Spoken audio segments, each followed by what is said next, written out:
Norm Goupel, Andrea Folsom, Jim O'Brien, and joining us by the phone is Dulcie Limpoma.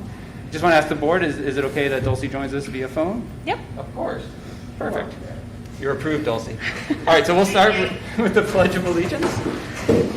Steve, would you like to lead us off? Sure. I pledge allegiance to the flag of the United States of America and to the republic for which it stands, one nation, under God, indivisible, with liberty and justice for all.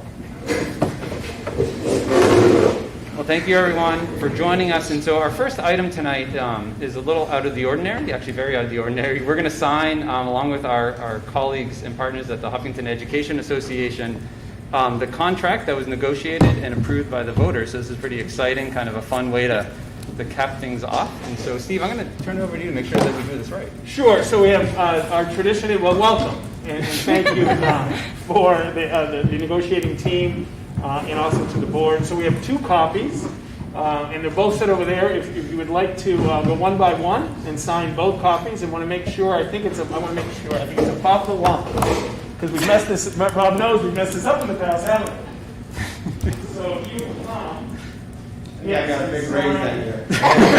Bunch copies above. Well, you guys go first, and then the board will sign, and then there'll be an opportunity just to have some closing remarks. Cool. And then once Dulcie comes back and signs in person, I'll be giving one copy to Scott and his team.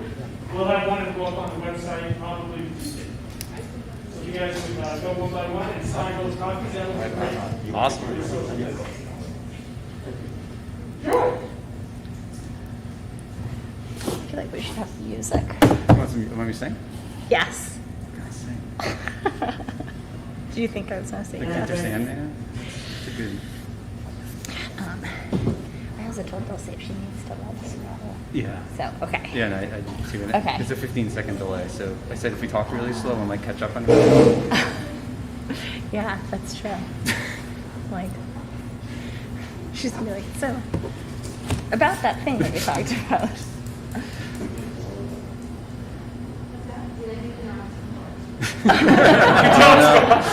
Scott, you had me. You know how hard it is to Null get a and table void. that way with a name.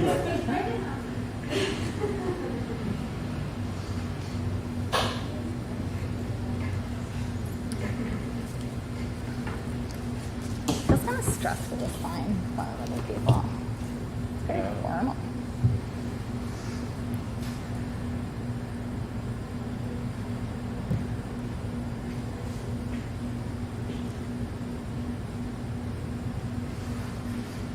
Rob, you want to fire up? Got it. You're next. I'm Just next. let you know. You're up, Norm. You're on deck, buddy. All right. Stretching. Yeah, Just stretch like my hand. sign a couple things. Yeah. Get Like ready. signing checks at work.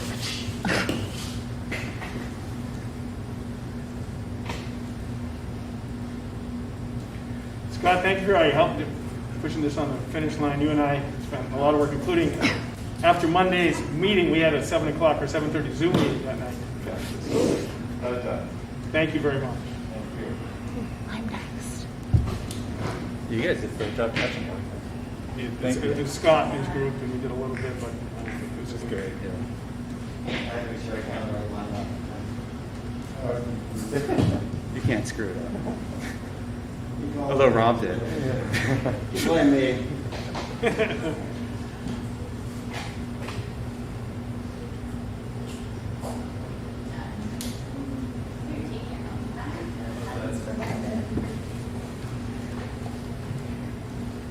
All right.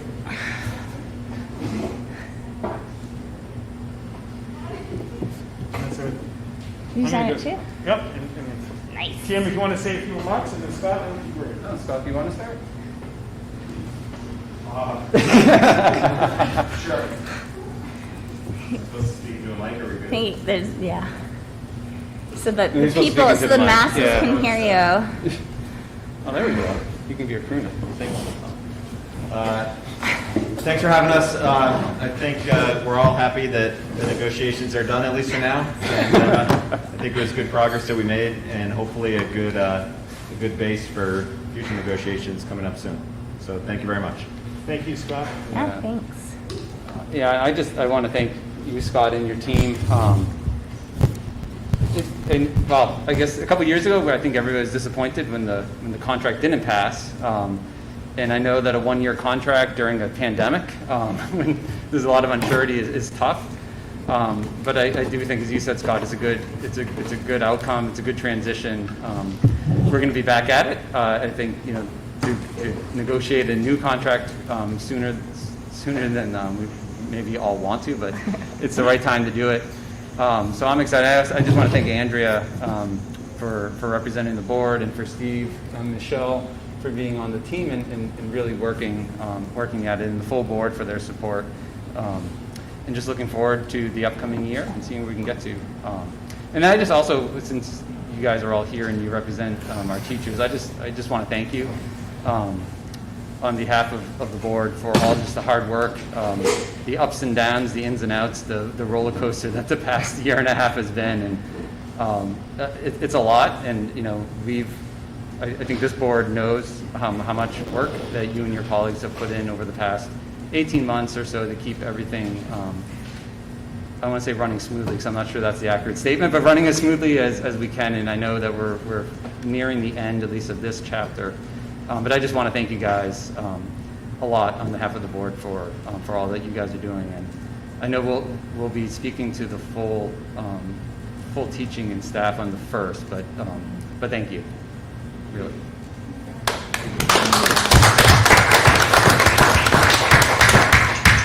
You're free to hang out for the meeting too, if you'd like. Or, You can go. Thanks, guys. Have a good night. All right, so we'll move on the agenda. So, Steve, are there any additions or deletions this evening? The agenda is fine as it stands, except if there is a motion for the board to revise the end of school, that's going to have to be an additional action. I didn't put a placeholder in because I didn't know. So if there is some traction for that, we'll just add number 23. It would be a revised calendar action item. School board revises the calendar. Okay. Okay, that's it. Besides that, it is all good. Is there any correspondence this evening, Steve?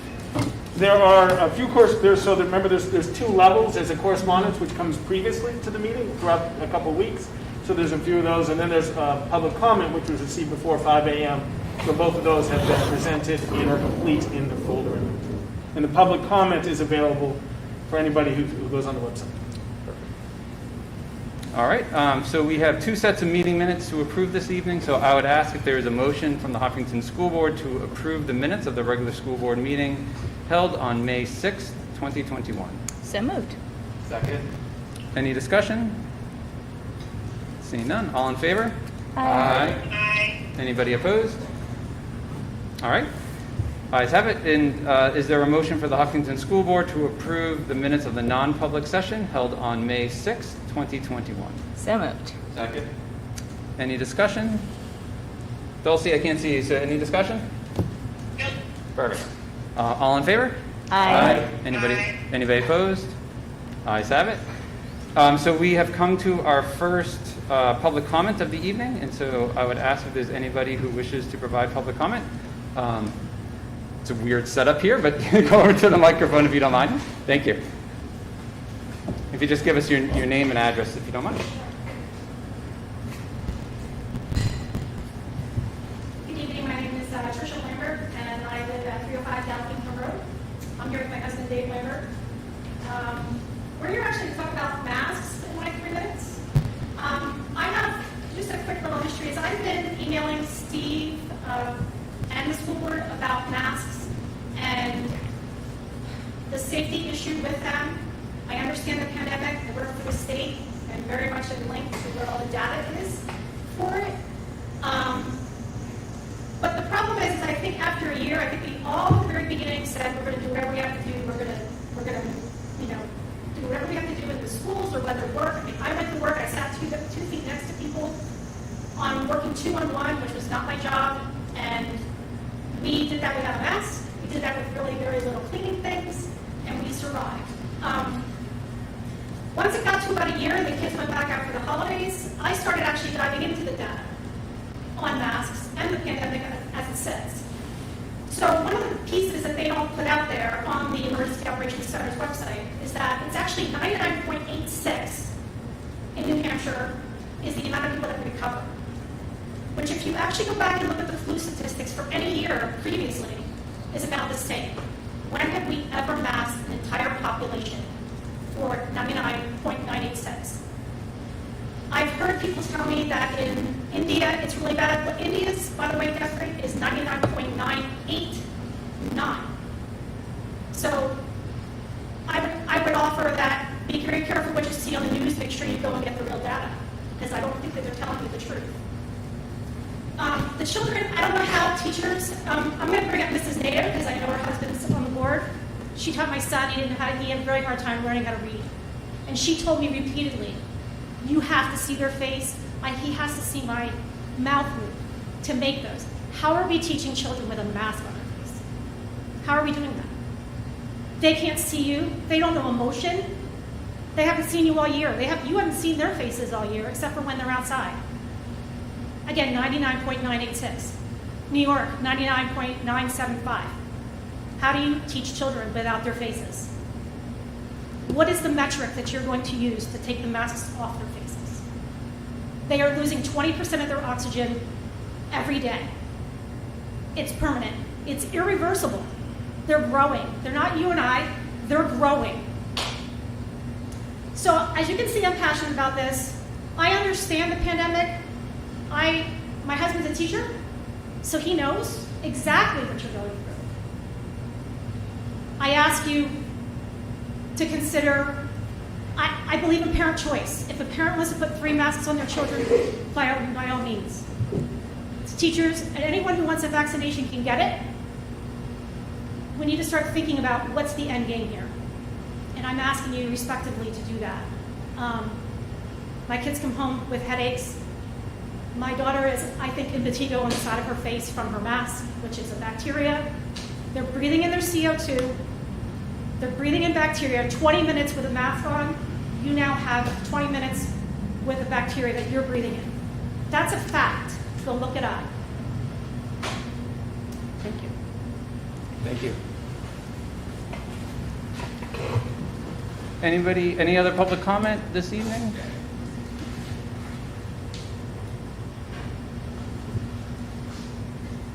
All right, so I'm Dave Lambert, 305 Gallup Road.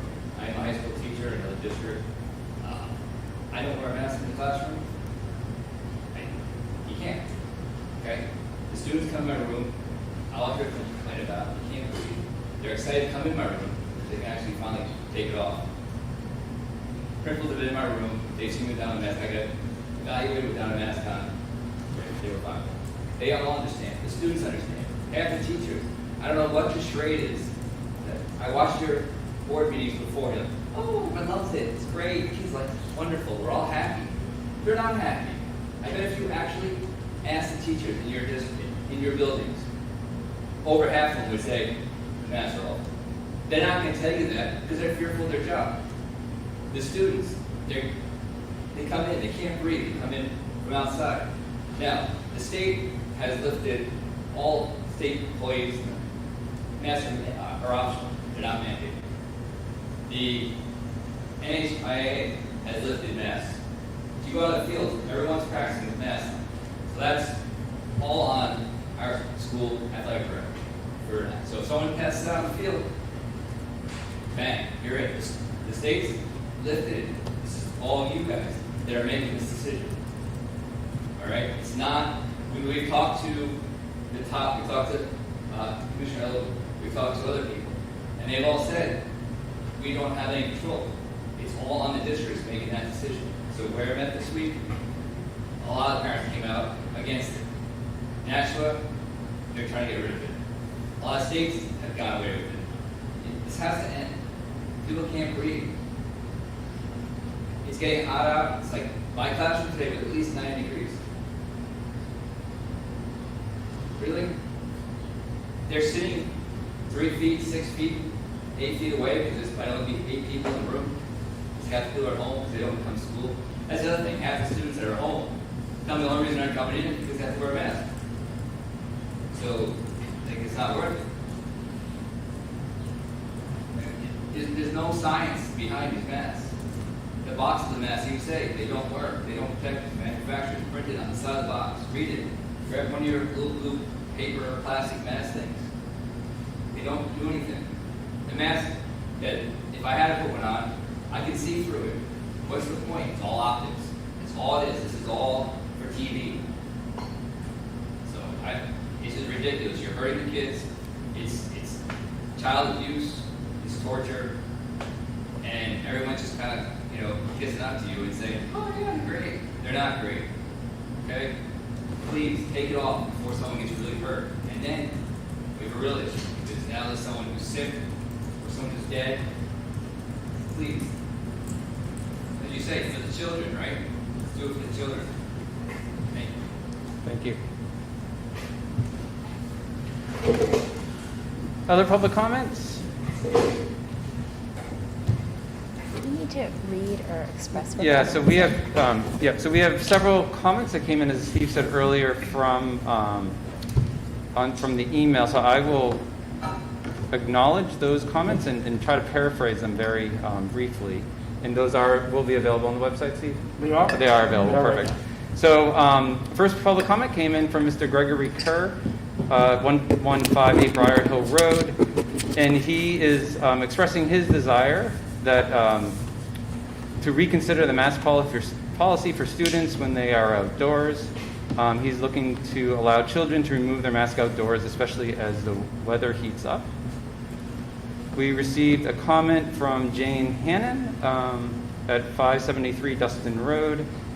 Her comments have to do with the board's discussion around the last day of school, which we'll have on our agenda later on, and she's writing to voice her support for it to remain on June 22nd, 2021, and that's a date that the current calendar has it, rather than changing it to the 18th.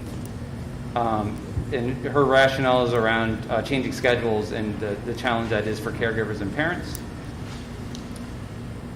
We have received a comment from Jennifer Blagriff, who is at 716 Hopkinton Road. And like the previous comment, Jennifer has asked that we not change the last day of school from June 22nd to June 18th.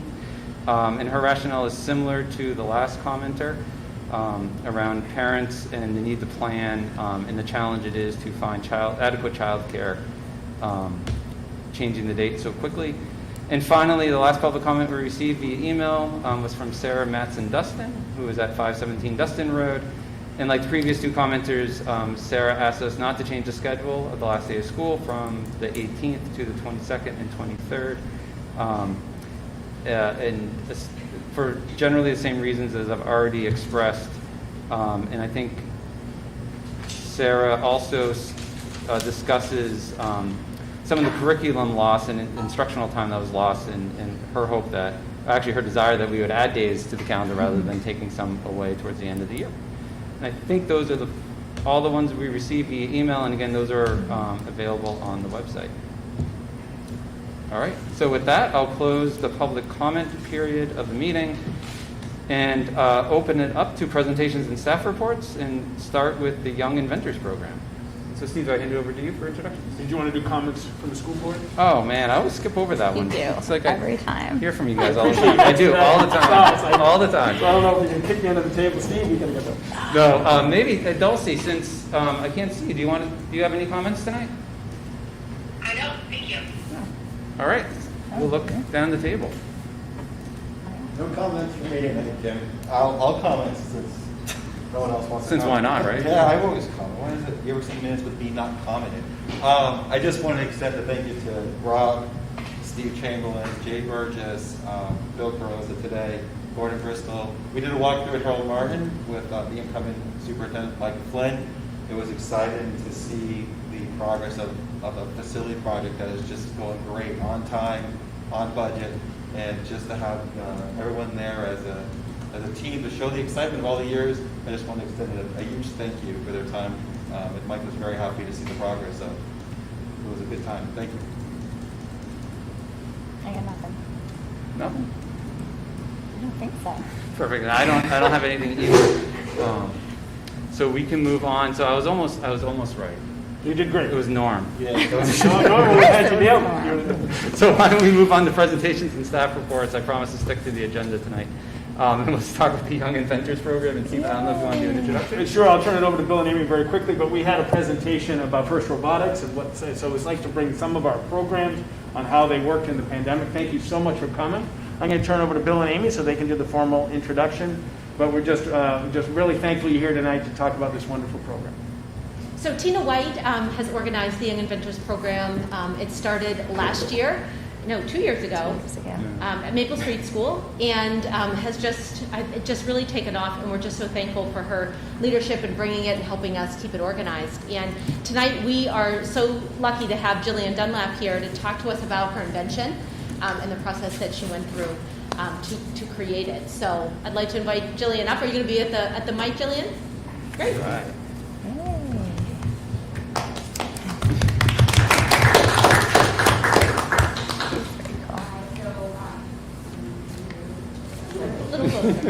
Yeah. So my name is Tina White, and I'm the director of the Young Inventors program from Northern New England, and we're a program of the University of New Hampshire through the Whitesville Center for STEM Education.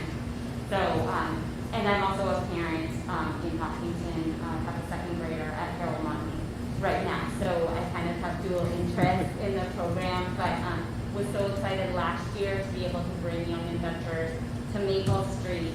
We did it here as an after-school program, and certainly this year with things being different with the pandemic, we adapted the program for all of our programs, and we have schools and programs participating.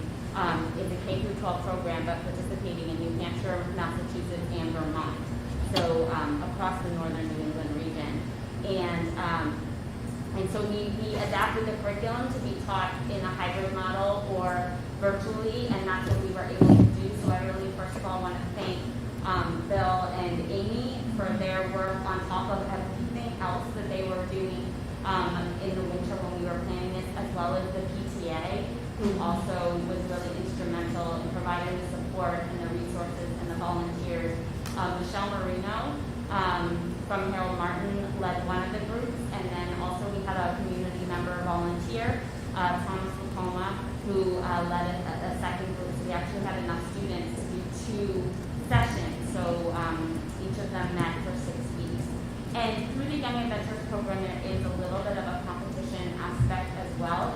So we host a school invention fair, which this year we did as a showcase, kind of more non-competitive, where students were able to talk about their inventions, and Jillian's going to help me do that in just a minute here. But we did have students move on. We have a regional competition, which brings together the top inventors from all of the different programs that we've had in Massachusetts, New Hampshire, and Vermont. And so we did have several of our students at Maple Street and Harold Martin participate, and we had some top winners. So we have 3 students from Harold Martin moving on to the U.S. Nationals, sponsored by Raytheon Technologies and our partner, Invention Convention Worldwide, which is at the Henry Ford Museum of American Innovation in Dearborn, Michigan. And so this year, of course, it's a virtual competition. Normally the kids are flown out to Michigan for a few days of being wowed and being able to meet other inventors just like themselves from around the U.S. and the world.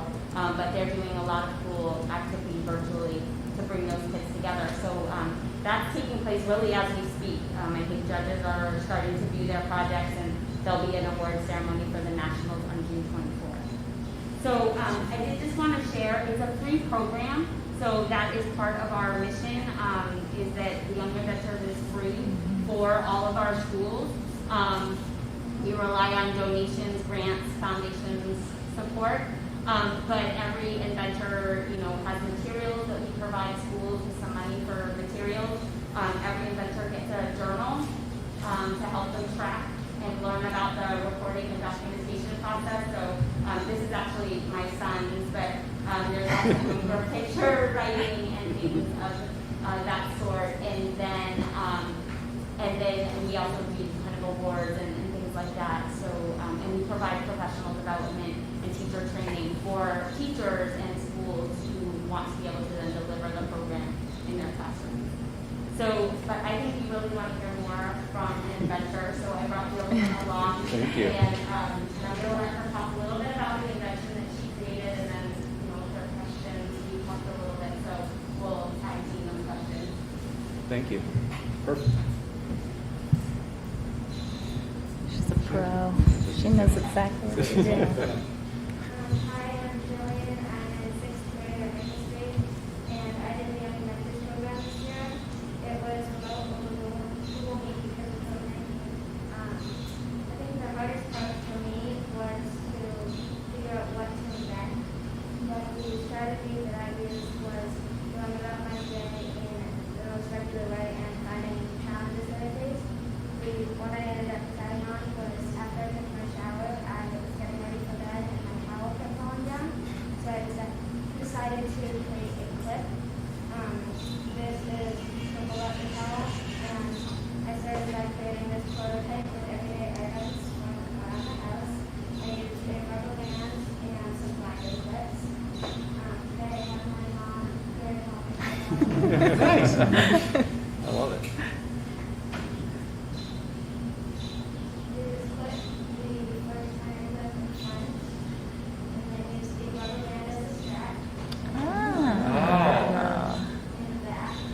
Oh, that's a great idea.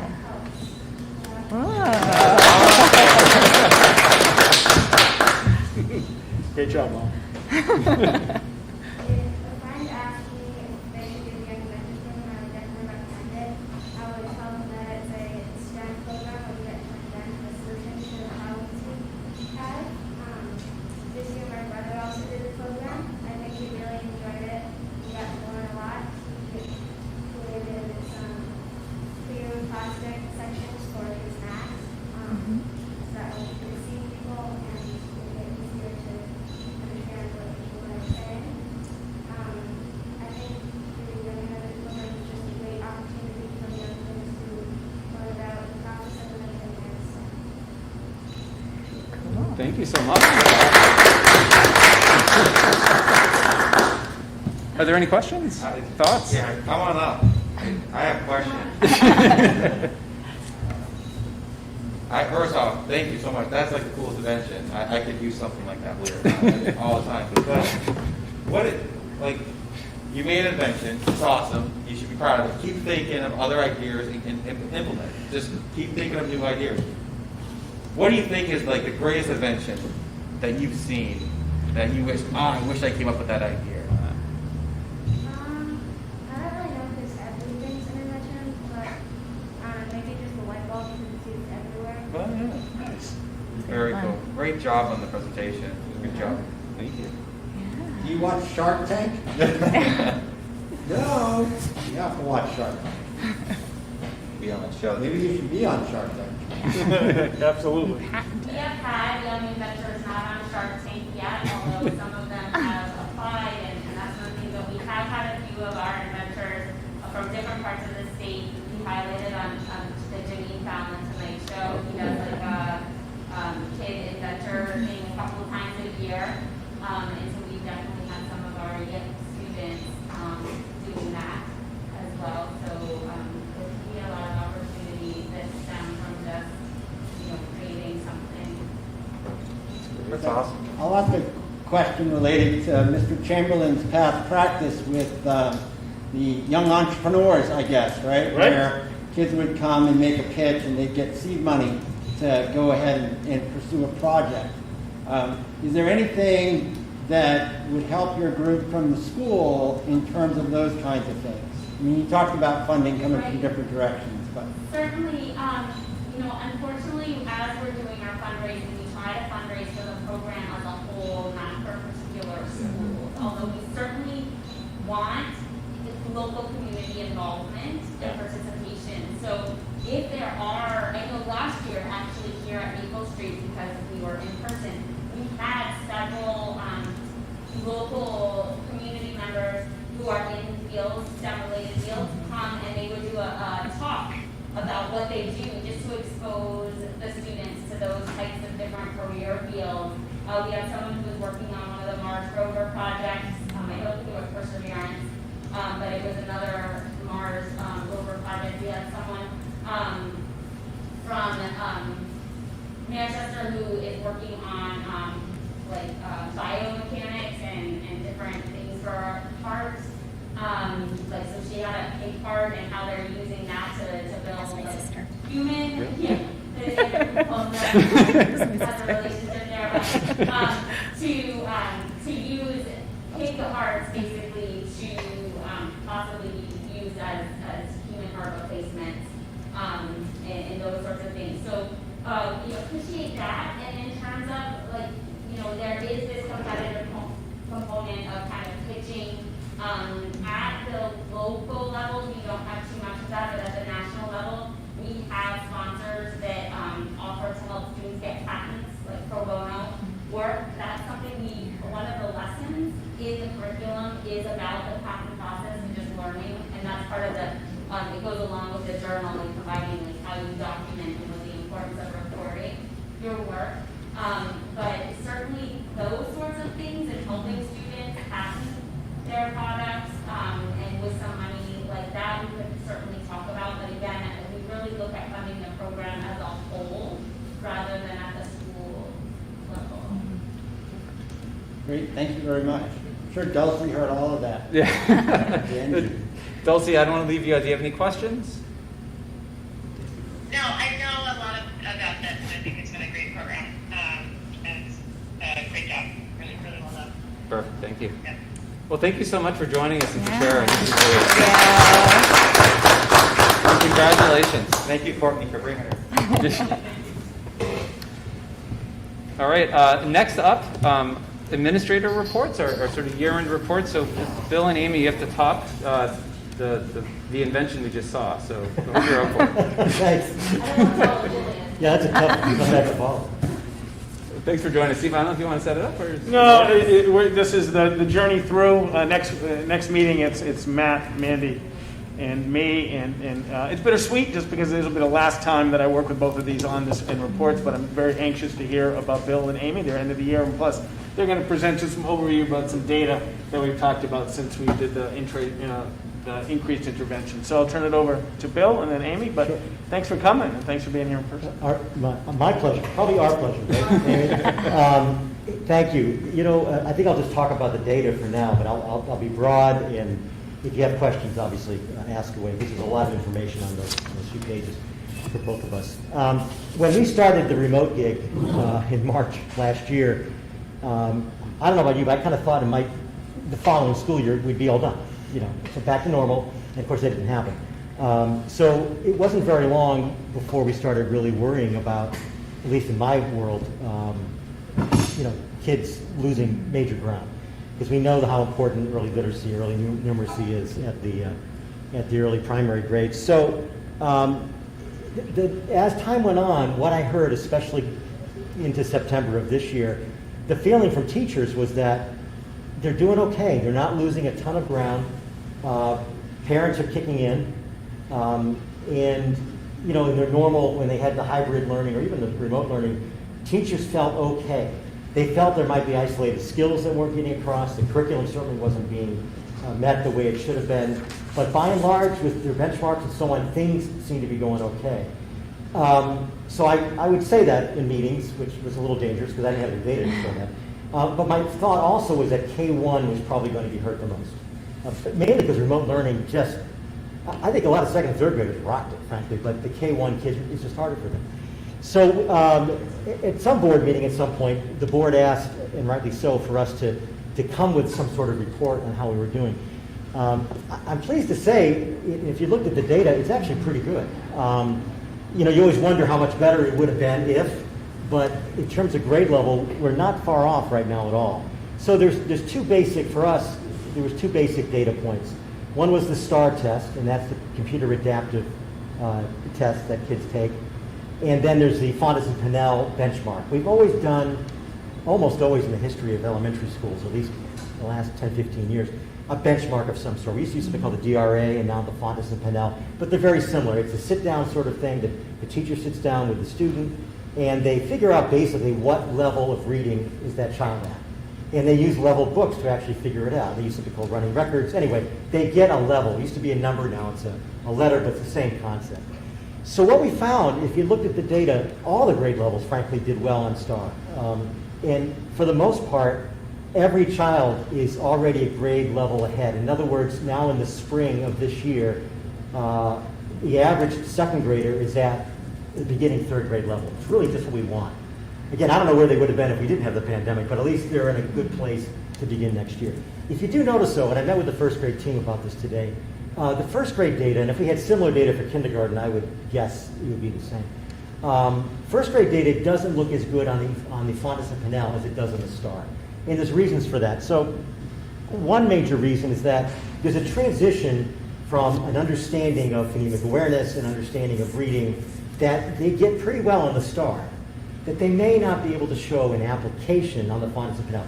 The F&P really is an application tool, an instrument.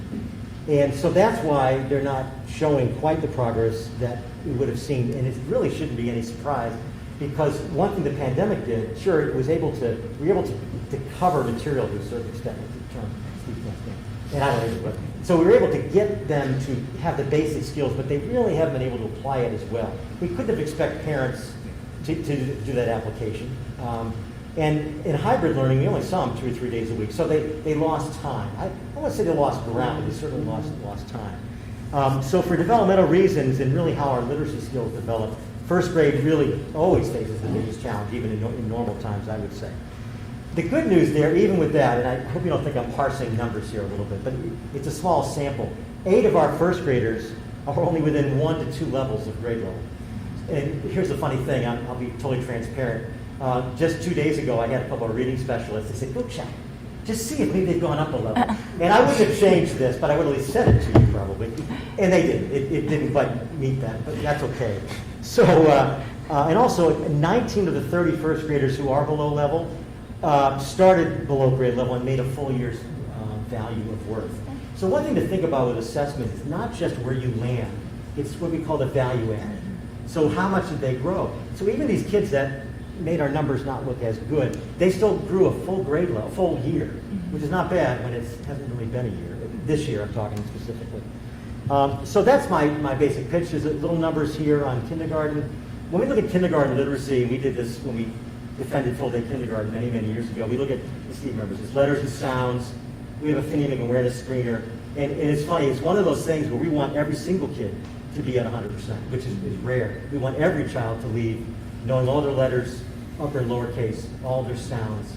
And if you look at the data, just about everybody did, which is not a bad thing. So kudos to the teachers, and as I said in my report, kudos to the parents. I really think the key here, and this is a Hopkinton thing, I don't think it's every town in the world, because I listened to a report yesterday on Cleveland, and they're doing a massive summer program because they didn't have the same support that a lot of our families have in Hopkinton.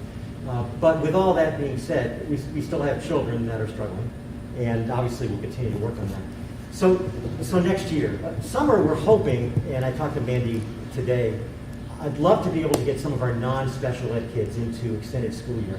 I can't guarantee that, mainly because of staffing. We're having trouble staffing these programs, because I think, frankly, teachers would like to take a little bit of a break. It's been a hard year. Also, a lot of families, frankly, don't want their kids to go to school this summer. They want to take a break, too. But that's one piece.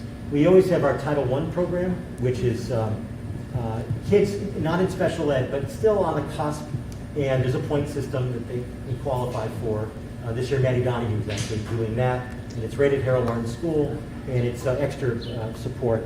Of course, we have our regular extended year program, which most special ed children qualify for. We'll have some summer reading programs. I know Amy will talk about that as well. We have a really fine, I'll mention it tomorrow in my scoop, online program that another company does, but it's free, and it's using ebooks. Then starting next year, what I'm hoping for the fall, and I'm pretty sure we can pull it off, is we're going to buy a special foundations program that we think is pretty good. It wasn't just a marketing ploy by Wilson, the publisher. I think it's a good program. We use Foundations as our phonics program, as you probably know. They have, they're calling it Rise Up. And it's a 1 month, 20-day, really intensive program. It's 90 minutes a day. And that's, if you can do 90 minutes a day literacy, it's a good thing. Again, it'll sacrifice other things. But I think we need to do that just for next year's first and second. In other words, this year's kindergarten first. And it's an intensive program using the same concepts kids are used to now, the same program. It won't be a lot of training for teachers, I don't believe, but it'll be a real commitment to us to make sure the K-1 kids get the extra help. I think we'll probably, and I love surprising Michelle and Steve with this. One thing I'd love to do, if we could find some dough, we did this years ago, is we actually took some time in the summer, assess kids in the summer. See, part of our initial gearing up for the school year is we do assessments of all the kids. You got to know where they are and maybe how much regression happened over the summer. If we can do it in August, we did it once before, many years ago. I remember that. Reading recovery teachers at the time. If we could do a little bit of that, that would save instructional time, frankly. But either way, we're going to hit the ground running. We're going to progress monitor all those kids even more specifically than we ever have before. I think, some things will suffer. I mean, the old science and social studies probably will suffer a little bit, but I think we still need to do that. And of course, we'll do similar things for math as well. One thing we found, the math scores I think are slightly lower than the reading, which isn't surprising because parents aren't as comfortable with math. And I think, and this is just a guess, I don't have any research This on parent's this. not as comfortable There with you go. It's the Yeah. new math. Yeah, and where a parent's very comfortable working on reading with a child may not be as comfortable with math, or they don't want to mess up the way the school teaches it or whatever. So that's my little pitch for what happened. I was pleased with the data, I really was. I was especially pleased also, this was done collaboratively with our reading people, Jess Pickering, our math people, Liz Cannon, Allie Davis, Kirsten Hall, Jess Pickering. They're data geeks, which I appreciate, and they really understand this. And they understand literacy and literacy. So there you go. So any questions? Thank you, Bill. Sure. Rob? I have a question, Bill. Thank you for explaining star versus Pontus and Pinella. I didn't ask my wife, but it wasn't the first question I wanted to ask you when she got home. I'm tired of that, yeah. So in terms of the idea of assessing kids in the summer, Yes. what would that look like to you? Like, and would this be something where parents could self-select, say, I want this for my kid, or would you be identifying students? I mean, I like the idea of doing some of that if it were possible. Yeah, no, if parents did want to come in, obviously, it's not a mandated thing, but I don't know why parents wouldn't. It would be, it'd be in person, although if it's a nice day, we do it outside, frankly. It would be, I don't know what we would use off the top of my head. It wouldn't be a star. It would probably be like a Fonts and Now benchmark, which I think is much easier to do than a bunch of computers going on. I would trust that more. We'd probably do it late in August because we wanted to be accurate, as far as regression. And it just saves us time. We did it once with Sally Turcott and the gang back in the day, but it's a good thing if we can pull it off. How long does it take to do a good assessment on one student? Oh, I think half an hour. You could probably do it in half an hour. Oh, that's pretty good. Even now, sometimes, and I don't want to advertise this, but if we have a student who comes in the middle of the year, generally, one of our reading people or math people, they do a screener with the kid, and they're fine with doing it. I'm thankful they do, but because we may have no information. Sometimes we don't get the child's file for another month, so it really helps us out. Am I yelling? No, you're doing great. This is so strange. I think I'm yelling, Steve. No, you're doing it. You're also great. You're going through Doing great. 3 planes of You're supposed to talk into the mic. It's fun. Any other questions? I thought the data was great, and I encourage this board, if possible, to show the community the results, because I think it's a real clear message that obviously in person is the best option. We all agree that, but we can see the progress of students increasingly getting better and better, which I was really happy with. So I made it very clear that in person is the best. So Bill, my question for you is, was the data the same when it came, in past results with kids in person, since this is kind of a hybrid model with kids being remote and in person, with the data going up like this? Does that make sense? So are you asking what would be a typical year? Yes. Growth? Correct, It'd be yeah. higher than this, I think, a little bit. Okay. But I don't, this group of kids, I don't know. We did cohort them, if you notice, so Yeah. when we said first grade, that's the same group Okay. all the way through. Okay. So you can see the growth they made. You can, if you look closely, you can see the dip during remote in the numbers, because that was the least effective mode Yeah. for most kids, not for all kids, but for most kids. Yeah. And then hybrid, I think, next, and obviously in person. And we're also very hopeful the last 4 weeks, I know Yeah. we're not going to do any more assessment. Kindergarten's going to do some, but I'm hopeful that in 4 weeks we're going to see kids much stronger than even now. Yeah. And it shows that, the data, Yeah. that they are getting stronger. They're not, not getting behind. But I mean, there's some students that do need additional help, which this district's committed to helping. Absolutely. But we can see in the data that this is working and that things are moving better. So that's really great to see. So great job to your team. Thank you. And the reports are on the website under the support materials for this meeting. Perfect. If the community wants to see them, they're on there. Awesome. Thank you so much. So Dulcie has a question. Hi, Dulcie. Yes. Hey guys, how's it going? Okay, so I have a few questions. I think that Norm, I feel like you just sort of answered that, but I was thinking about the year-over-year comparison for a lot of this data. So we sort of see it. It looks like in the STAR grade level equivalency, in the STAR early literacy, because that tracks the kids over the course of 2 years, and that seems to be matching sort of on a year-over-year basis, as you were saying. Is there any other information about the STAR below and above grade level / the benchmark data for like a prior year comparison, just to make sure that we're showing roughly the same thing, or do you anecdotally know anything about that? I don't have it in front of me, but I did, as I was doing, I did have a fleeting thought that I wonder if I'm going to get a question about how this compares to previous years. So I think it's kind of Andrew's question too. I think that's a really good point, and we can pull that stuff up. I don't have it in front of me, but we can look at a couple other years, and if nothing else, it's interesting to see, what if it was a similar growth? It would be pretty amazing. But it probably isn't. My gut is this is dangerous, and my teachers, if they're listening, they're probably squinting now. But I'm guessing, a third of the year off, a half of the year off, something like that, because our kids do pretty well. They generally score above grade level as a whole. Okay.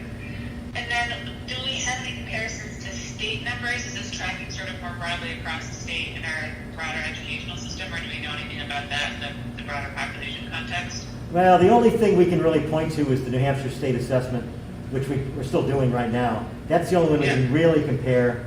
Although I can tell you the STAR is normed internationally. So in terms of all schools, you can compare that. And you need to know, too, the norms change as time goes on. So it's not like it's the same norm all the way through. They go up as the seasons go up in the school year, too. Okay. And then my last question is, you might have said this and I might have missed this, my apologies, but the below grade level percentages are so different for the FAPNIS Pinel benchmark system versus the STAR. Is that because it's literally just like adaptive v non-adaptive, or is there something else that would sort of explain that delta between those percentages? Sure. Yeah, that was kind of the crux of what I was saying, in that, the basic STAR really looks at overall skills. And I think without sort of in practice, in context. And the F&P is pretty intensive, because you got a teacher with a student one-on-one. They're not on a computer. It's not adaptive. And they're literally doing assessment to judge, how can you apply those skills? And in first grade, application is where it kind of all begins. And I think the pandemic hurt that piece, because they weren't able to apply it in a school context where they normally would. And so our theory is that's the problem. And then I made a little excuse, which I think you all understand. I think we've got a lot of kids very close to that above grade. That's why it's a little dangerous. I actually looked at those numbers and I said, boy, if I could only show STAR, it would look really good. But the honest part of me said, that's not showing the whole thing. And I think it's a good debate point or conversation point to talk about how important application is. In other words, not just being able to answer a question, a multiple choice question about a reading passage, but be able to actually apply it in your writing and in your reading.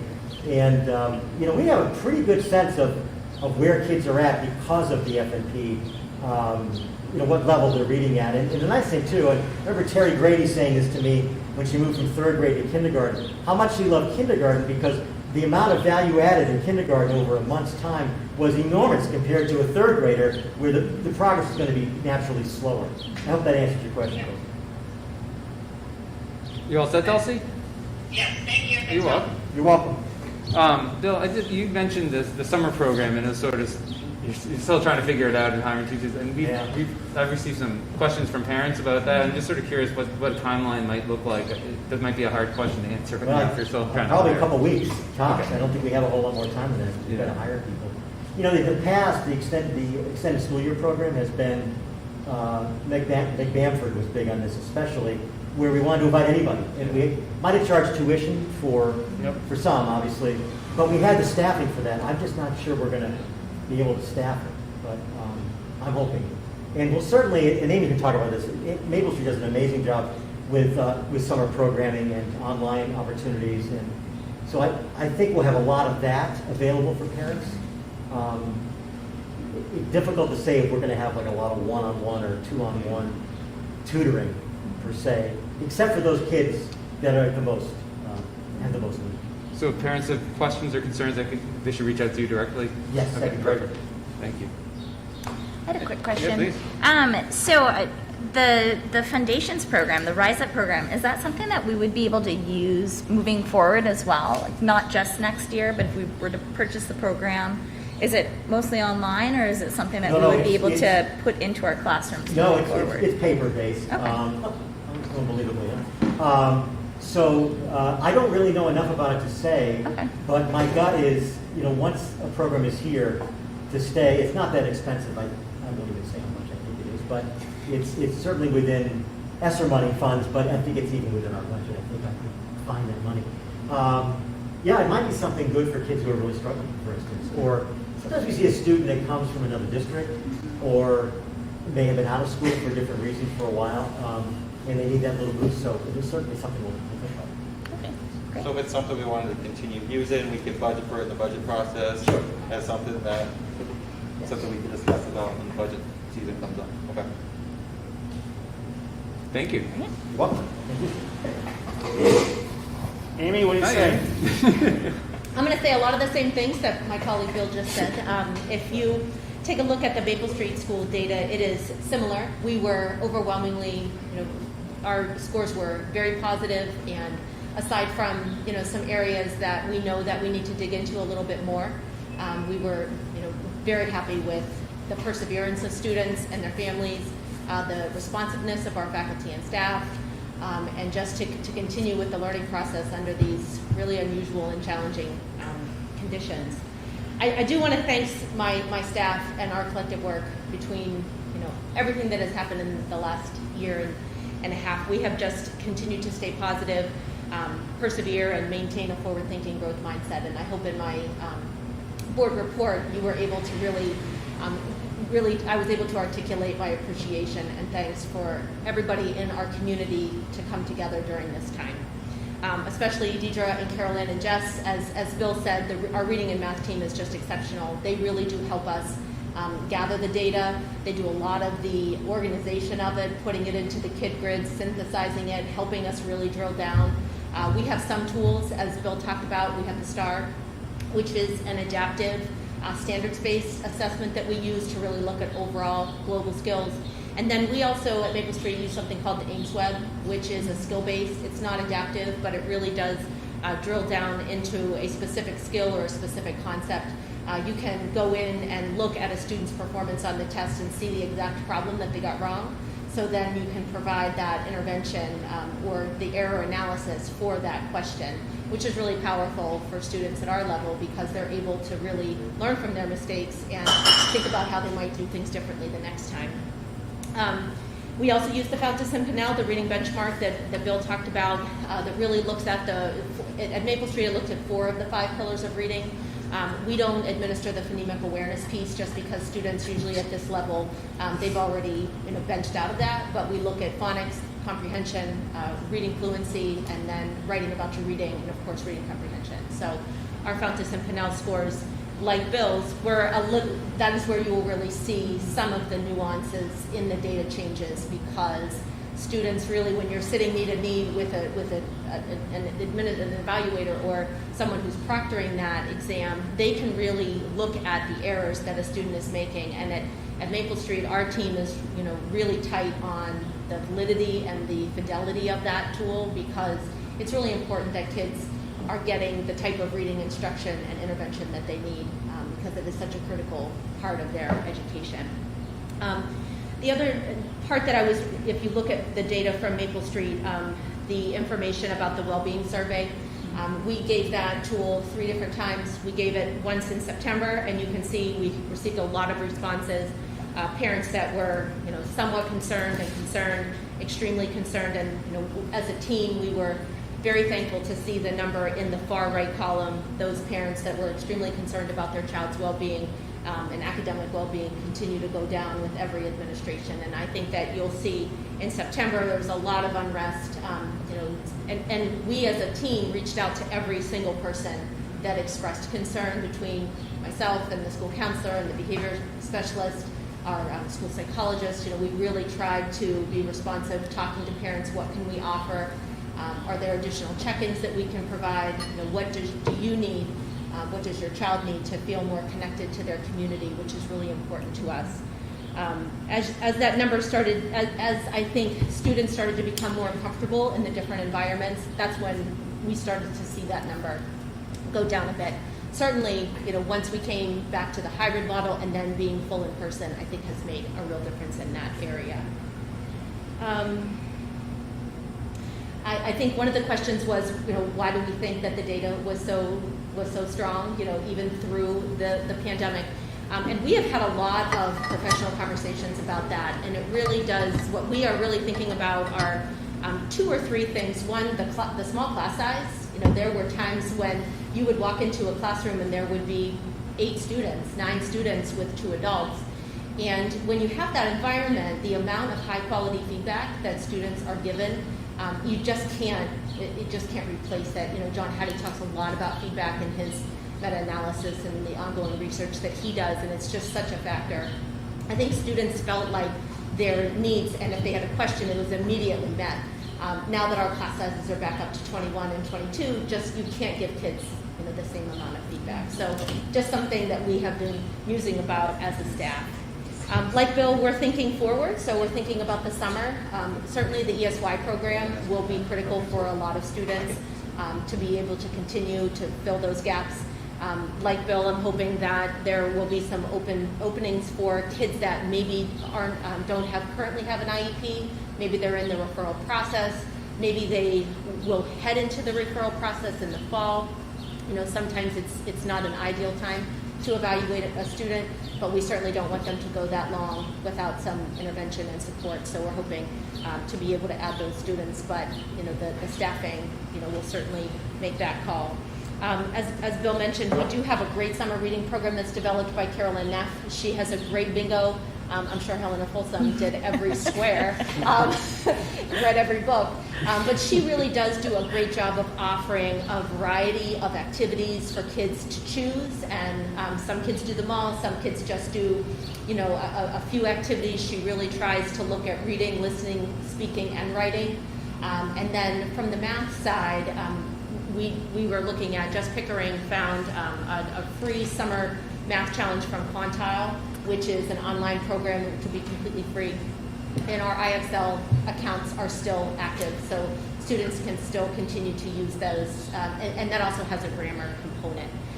This summer I have quite a few teachers that are looking to do some curriculum projects, and I know that they'll be looking at how can we continue to be responsive to the needs of kids in new and exciting ways. And of course in the fall we'll be looking again at our, we call them RTI groups, and what students need to come in to a particular group, what students need a different type of approach.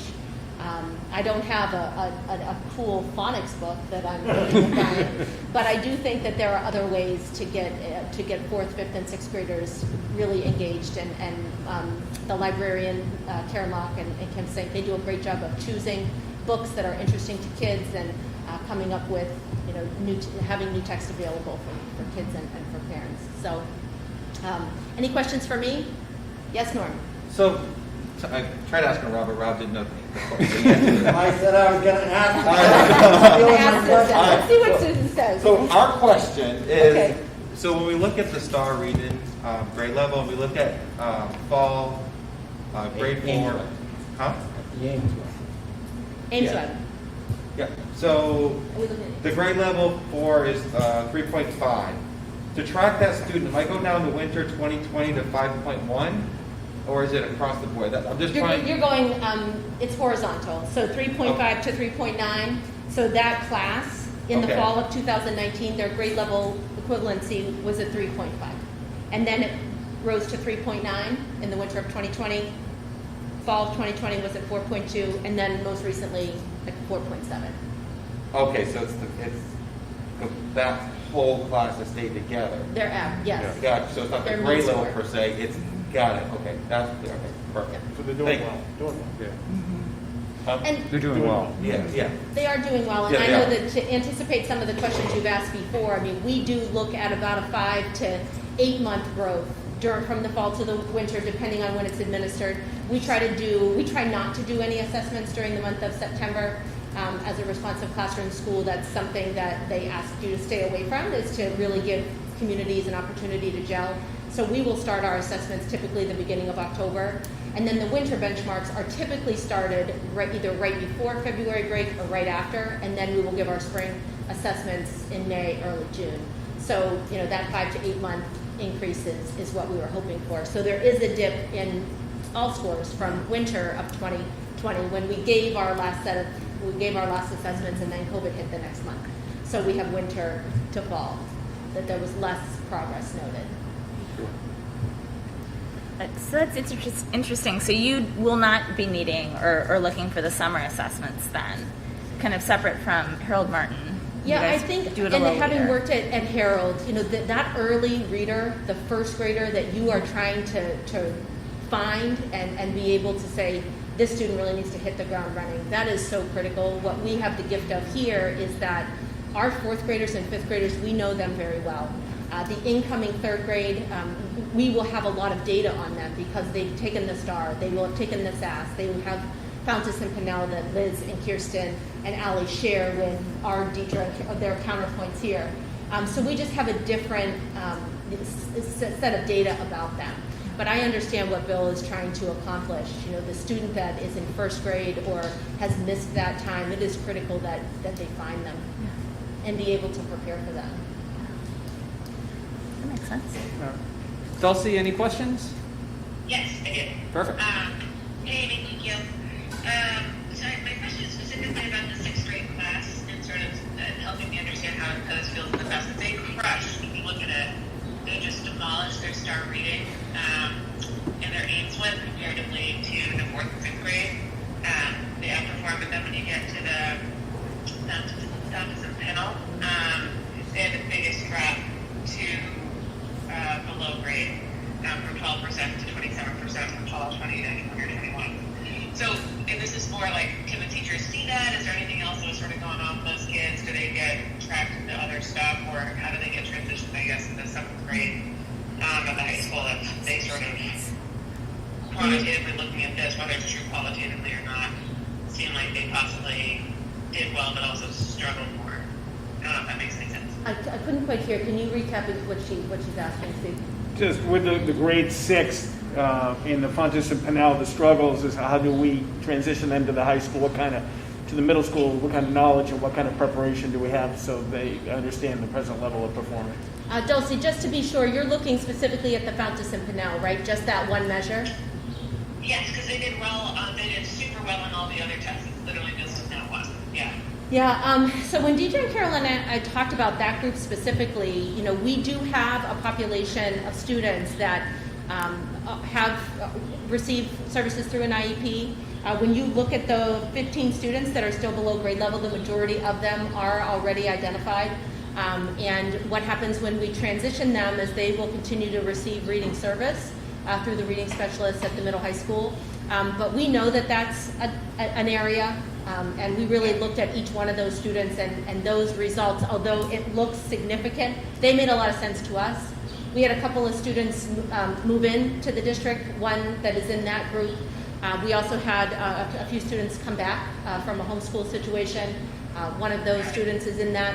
So we have some, the data, although it looks like an almost 50% increase, those students all made sense to us because for them to benchmark out of Fountas and Pinnell, they really have to have just the application and what's expected of them at the sixth grade level to get to to letter XYZ.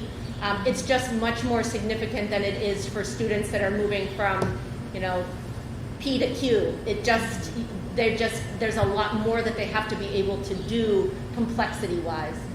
You're looking at questions about predicting, comparing and contrasting, but really, you're talking about like a DOK, a depth, it's really a DOK4 that kids have to do at that level. So, again, it was a trouble spot for us as well, but each one of those students made sense, and I feel like we have a plan for them as well as they transition to the middle high school. That is awesome. Thank you. Yeah, I was just interested. Yeah, that's great. Lovely. Thank you so much, Amy. Sure. Another question? One last comment. Go for it. So when we asked you to do this report months and months ago, I wasn't expecting this, and to both of you, thank you so much. This is very clear. Yeah. And I just want to, this community want to see it, and they can see it. Thank you to your team. The last thing, Amy, is kudos to you for calling those parents that were concerned. Those are hard phone calls to make. And to be able to call them and say, hey, how can I ease your anxiety with coming back and go through all those phone calls? It's a tough task to do. So to your team for doing that, to get everyone on the same page and answering their questions, thank you. Because it's a hard call to make.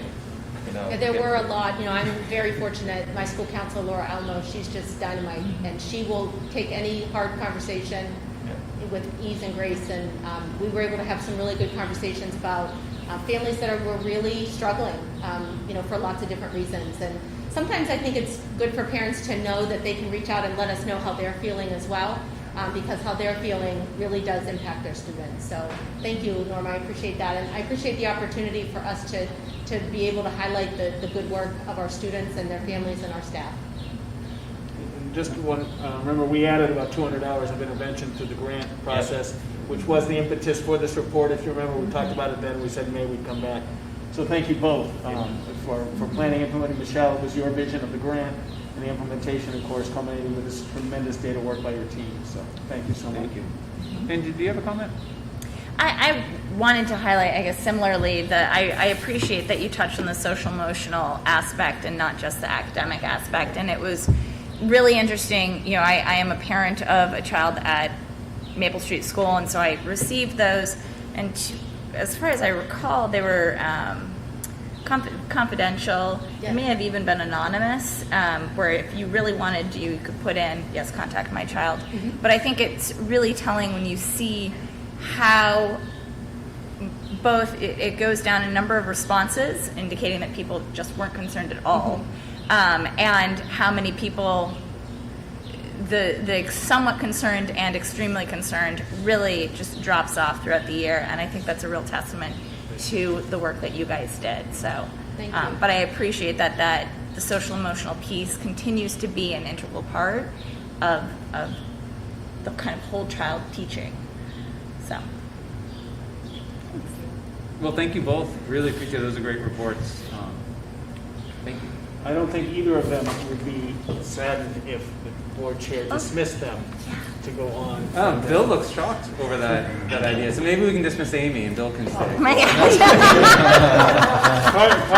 Part of the deal was they were doing this as a team or not at all. So, Well, thank you guys so Thank much. you. It's an awful day outside, so try not to get outside to enjoy the evening at all. thank you for your understanding. Thank you both. Great job. That's funny. All right, so we're going to move under the next item, items for board discussion. Hopefully this first agenda item goes away soon, operating and learning in the pandemic. And Steve, I'm going to turn it over to you for an update on cases. Sure, thank you. And I put this out yesterday to the community. We have one. So we have no direct cases at our school. It's all based on related to exposure. So we have one student at Harold Martin School on quarantine due to exposure, one at Maple Street School, and two at the middle and high schools based on just by an exposure. Some at home exposure, obviously not in school because we'd have a bigger. So that's where we are right now. Any questions on cases? It seems like we've had several kids over the past couple of weeks in quarantine due to exposure, but those are not turning into cases. Correct. So that's Yeah. fantastic. Absolutely. All right, so next up is, I guess, a continuation in some ways of our conversation of Monday. It seems so long ago, but yet it was just the other day about mask protocols. So, Steve, I don't know if you want to help set up sort of what's on the docket for a conversation. 'Cause we definitely have what we started on Monday, which was around sort of spectators at events. But there's probably a little bit more that we want to talk about tonight. Yeah, and I appreciate the comprehensive look. So in the last couple of weeks, the feedback from the community, so there's one focus is on just outside during school, and that's the recess. So I've established a weekly meeting with our nurses where we review and see where we are. They're certainly in touch with Cheryl Nilsson, who's connected. So if we want to start, just take a look about where we are on recess and mask breaks. So there's still a desire to have, if you're without a mask, to have deliberate, purposeful, meaningful social distancing. And at Harold Martin School, for the grade level type recess, Jean Picard believes it's very difficult to ensure the social distancing that would allow safety to remove the mask, in her view, based on what she's observed. But there also, as things get warmer, and we're asking teachers the alternative is where teachers can take their 18 kids out together and have a space and take their masks off, because we can ensure and can support appropriate social distancing. That's what the strategy that Jean believes is what's best for Harold Martin School right now. When we moved to Maple Street School, and Amy and I've talked about this as well as Nicole, believes that they are much more adept to playing catch or playing space. And when they are spaced and they would stay spaced, they could have their masks off at recess. There's times if they decided to maybe have 7 people on the playground and they're all under each other, that if they're in close proximity, that they would have their mask on. But 4 through 6, Amy and Nicole are very comfortable with the direction. Look, as long as you're social distance outside, take your masks off and enjoy. And if you are decided to do something that's close proximity, we have the masks on. 7 through 12, we have already well established, and I get to see them a lot when I'm at the high school because they walk around. When the students walk around, they take a break, which it aligns with a movement break, so it's like 2 birds with 1 stone. But the culture is there are mask breaks. They walk and then take their masks off and enjoy the beautiful day. So for the outside, that's the recommendations where we are. Harold Martin, if it's a teacher-owned recess, and as we get warmer and as we get into this, we'll encourage that more to take their breaks when they think the kids need a break, outside, masks off. But in the grade level type recess, where it truly is very difficult to ensure the social distancing that one would expect to keep that as it is. So that's the school-based recess discussion. You want to stop there? Yeah, why don't we do it? If we do it one at a time, so that way we probably won't muddy the water, so to speak.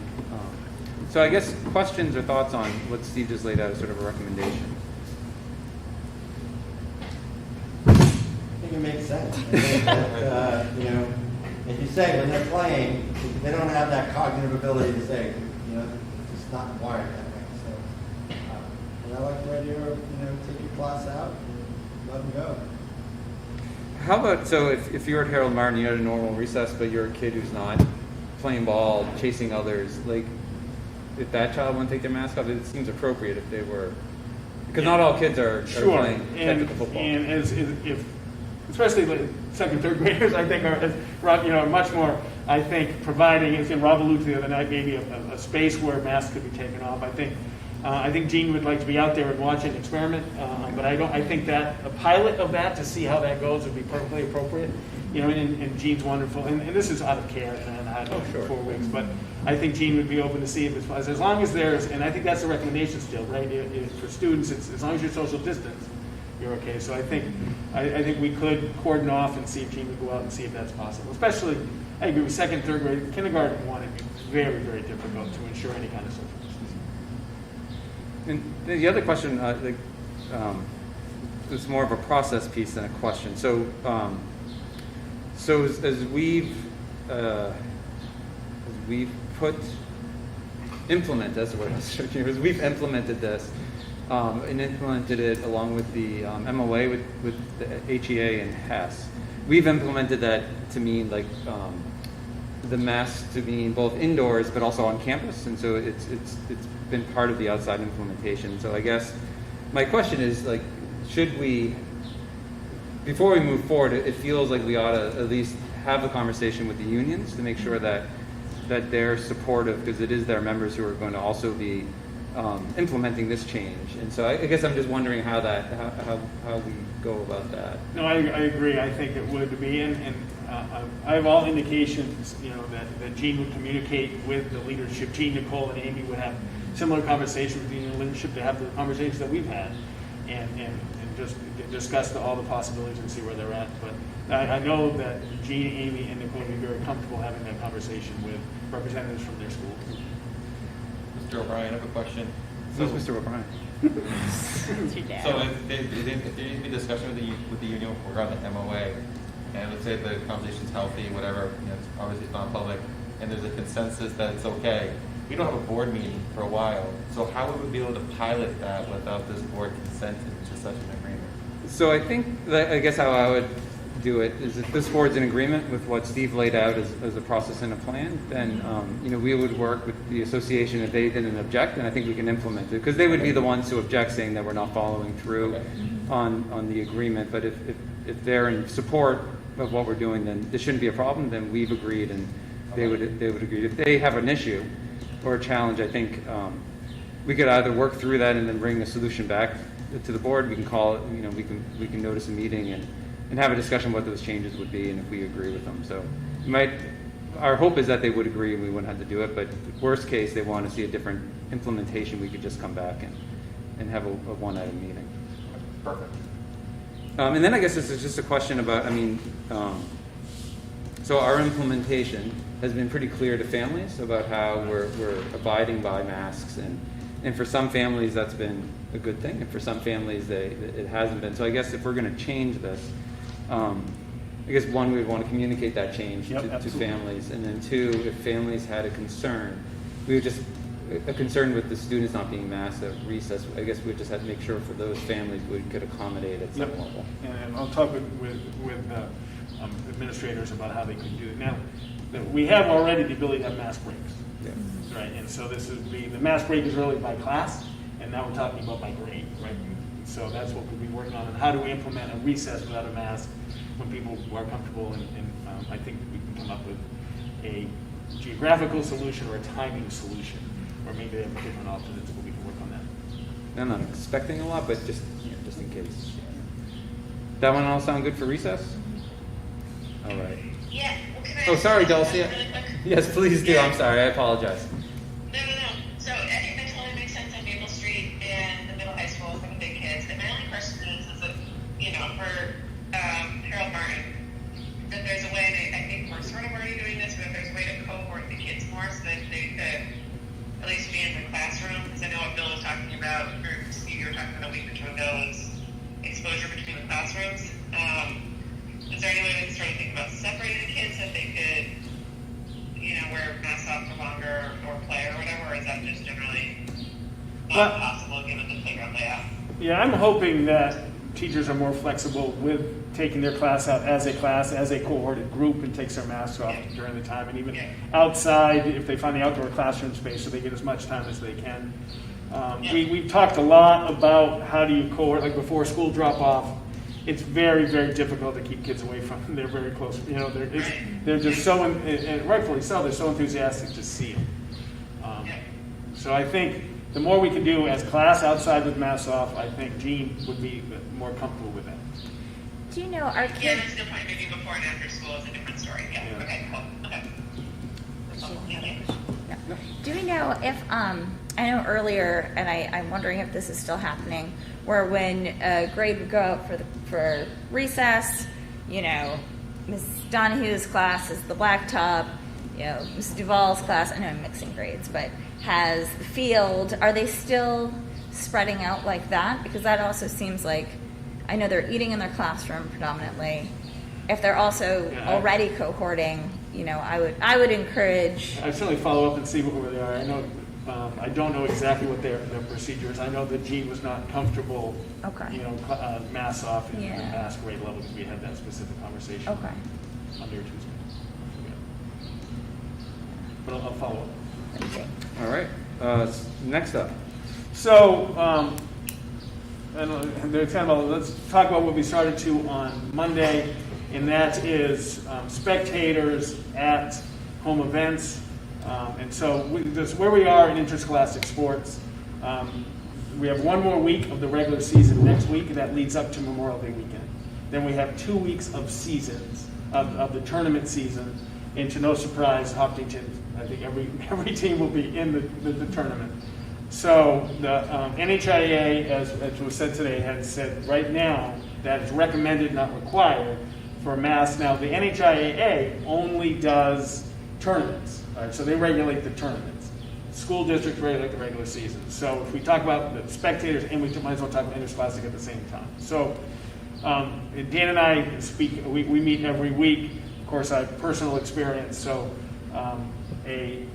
many schools have adopted the NHIAA procedure of that recommend you can, for example, on my daughter's team, they could wear a mask if they wanted to. They were not required. My daughter played in the game the other day, and their team had no masks on. Now, they also said, though, that if for a sportsmanship piece, for example, if Bo was paying another team and they required it, they would put them back on for a sportsmanship piece. Now, that's regular season, and I assume that they would do it in the tournament. But we are seeing, just today, 4 additional schools are turning masks to recommended, but not required. Now, when Dan and I spoke we would still like masks on the bus, and most schools are doing sidelines and dugouts, right? Because that's where the kids aren't social distance. In the games, in many of the games, they really, like even baseball, except the first base and the batter, the catcher, they are relatively social distance. So the recommendation is we do that. We do, not required, recommended for the teams, but in dugout, sidelines, and buses, we still have masks. Spectators, the same thing. And I did ask Dan Dulce's question. I said to Dan, do you think if someone came that they have an opportunity at our venues to social distance? And Dan believed that you could find the space to social distance if you were comfortable. Might not be the perfect view, 50-yard line, but at all our venues you could social distance and find some space.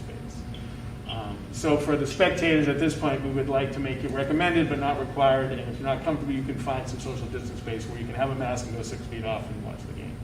We think that is right now following the prevailing, right? I mean, if you're provided the CDC, it's the implementation possibility, and it does support getting ready for the last 3 weeks. We have 3 weeks and 2 days left. I don't know if that was clear. No, you did a great job.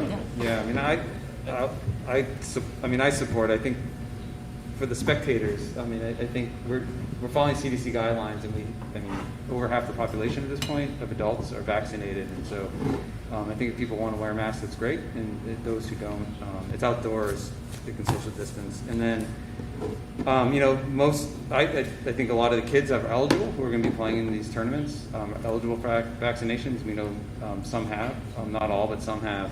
Again, these are outdoor events. We haven't seen spread, and so I guess I'm comfortable following the recommendations from my standpoint. Rob asked a question, I'm sorry I didn't bring up the original. So I talked to Amy. Amy was comfortable saying based on, she doesn't have every vaccination card in there, but based on when kids are informing her of it. So every time the kids are absent to a vaccination, they inform the nurse because it's an excused absence. Either on the day of their vaccination or if the recovery day they're out. That's her data because she is the point person on those.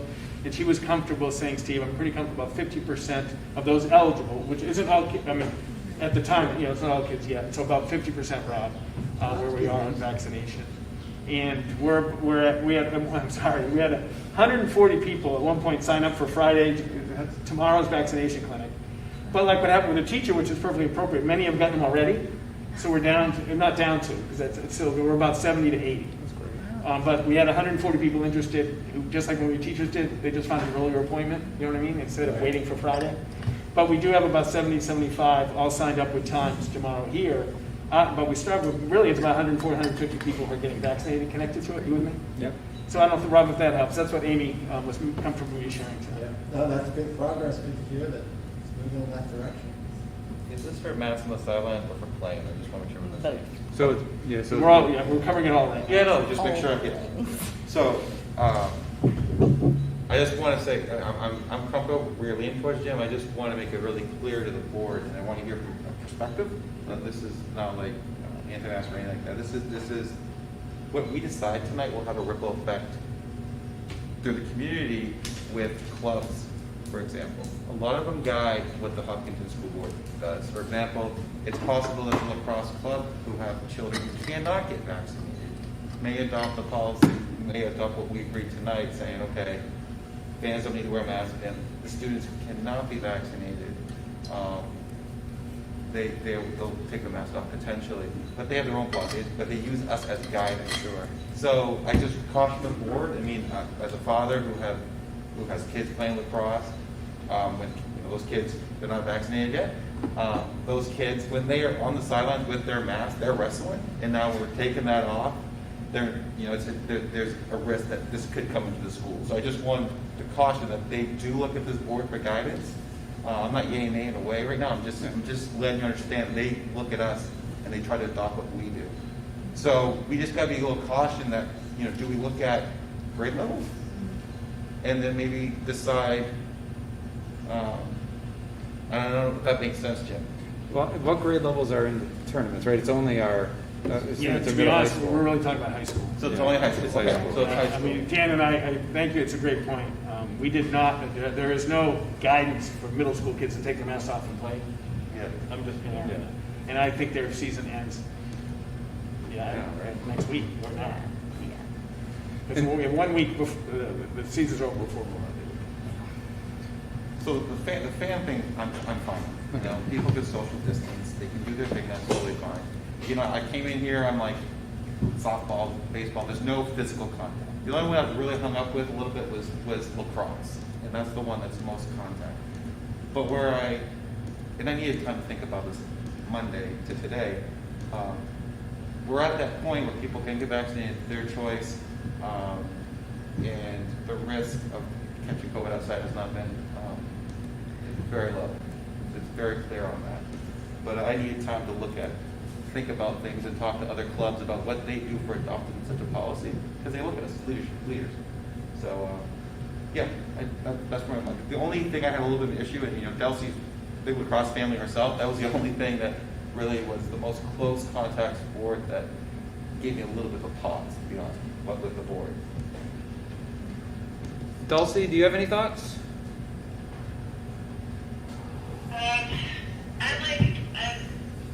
Going around in my head, I feel like, the vaccination rate is ticking up. I've been watching it since Monday. Caseload is dropping. I think that if we can strongly, I didn't hear everything, I think it was Norm, I'm just saying, so sorry, Norm. But I think if we can strongly encourage, and I think that that's appropriate, and to the extent that, and especially leaning on unvaccinated folks to try to still wear masks.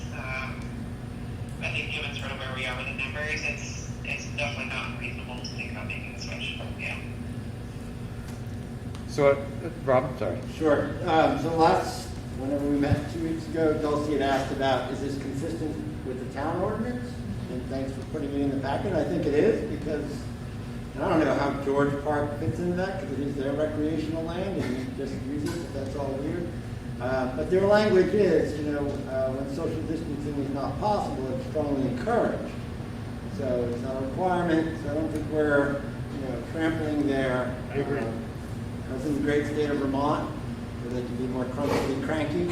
As you drove into town, there was a big banner that said, when you can't socially distance, please wear a mask. And I think, that seems to all make sense to me.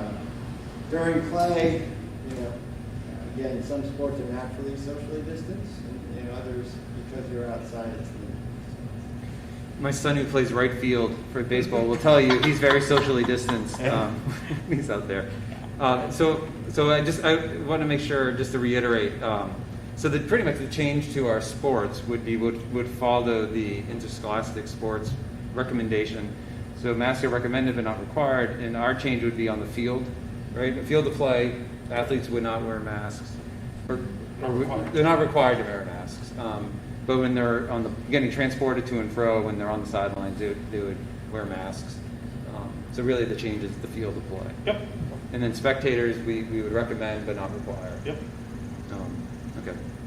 Is everybody comfortable with that? Yeah, and Rob, I actually followed up with a couple of select board members to verify that we would not be overstepping, and we would not be. boards should play well together. Yeah. Are we okay? I think we're good. So, well, I think we'll do a quick transportation, then we'll go to prom. All right. So, Yeah, that's transportation, I have a quick question for you. So, will you set up last telling people that this has been lifted, informing the community? yeah, I'll talk to Dan. Dan will get it out. Just let them know. Yep. Cool. But All right. Dan will work through, and then I'll. Sorry to interrupt you. No, it's great. So there's been, as you've seen, if you've seen some, one thing I changed the all call to texting, isn't it, instead of the Love that. interrupt. So that was a nice, thank you, Matt Stone. That was Good job, Matt Stone. And so, but something like that is not urgent, but I want to get it out. So I'm trying to be more communicative because we've had a bus driver shortage. So when we first came back on April 19th, we had 8 drivers. And so we have 8 routes, right? 8 in the morning and 8 in the afternoon. So one of our 8 drivers has got to need another job. It's leaving for students, still hanging on as much as the driver can, giving us as much in the morning it's okay, but in the afternoon giving as much as we can. But we're been more often than not now we are doubling up a route, and we do get a credit when we run 7 versus 8. So I've tried to work with families, and what we tried to do now is a couple of things. Is I try to around noon get the text out there to remind people, today was a clean day actually, and then we're working on, if we do double up, this is your time. So we're working on like a B route, a doubled up route versus a regular route. So they're working on that. And then we also, through leadership team and like Rebecca and others, look, if this is happening so much, should we go to a 7 route? And so people can stabilize it, and then if it can go backwards. So all that is happening behind the scenes. First student has a referral bonus for the drivers if they refer, and a 4-figure sign-on bonus to encourage people. They're doing everything they can. And believe, I know this might seem, for the parents out there, I'm very sorry, it might seem frustrating, but we're actually still one of the most stable school districts for bus drivers in the region. A Seacoast district lost 15 drivers. And so we're at 7 out of 8 regularly, but we are trying to stabilize it with time. I'm trying to be more proactive in communication and work as much as we can with first student. It's unsettling when you expect your young should be home and you plan all this. And I did get a chance to watch pickup today here at school. It was absolutely clockwork. So that's a quick update where we're on transportation. We're doing the best we can for the next few weeks. So Steve, you mentioned the 7 bus route. We've talked about that as a cost savings measure. Yep. But what would it do to times? How much more are we talking about for some of those kids? Right now, the bus ridership is still relatively low, so it's more distance. But I don't think we could do it right in normal time. You and I have talked about that. I think typically I try to get it out there if it's more than 15 minutes. But I think when we double up some, it's a half hour later.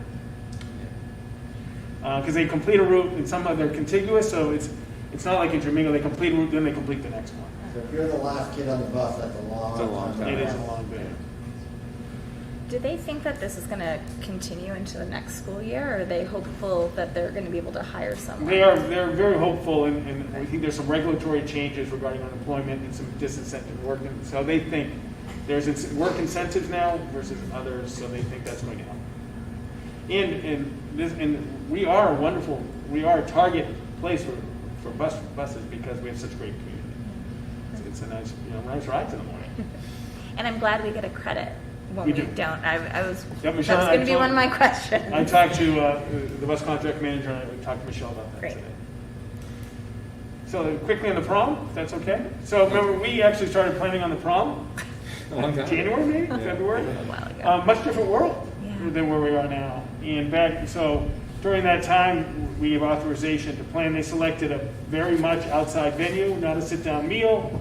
And some of the discussions were then about, do we integrate students from other communities into, when we know kids and things like that. So there's a couple of different ways to go. One thing that Chris has talked about, and remember we talked about testing, testing people from out of town and things like that.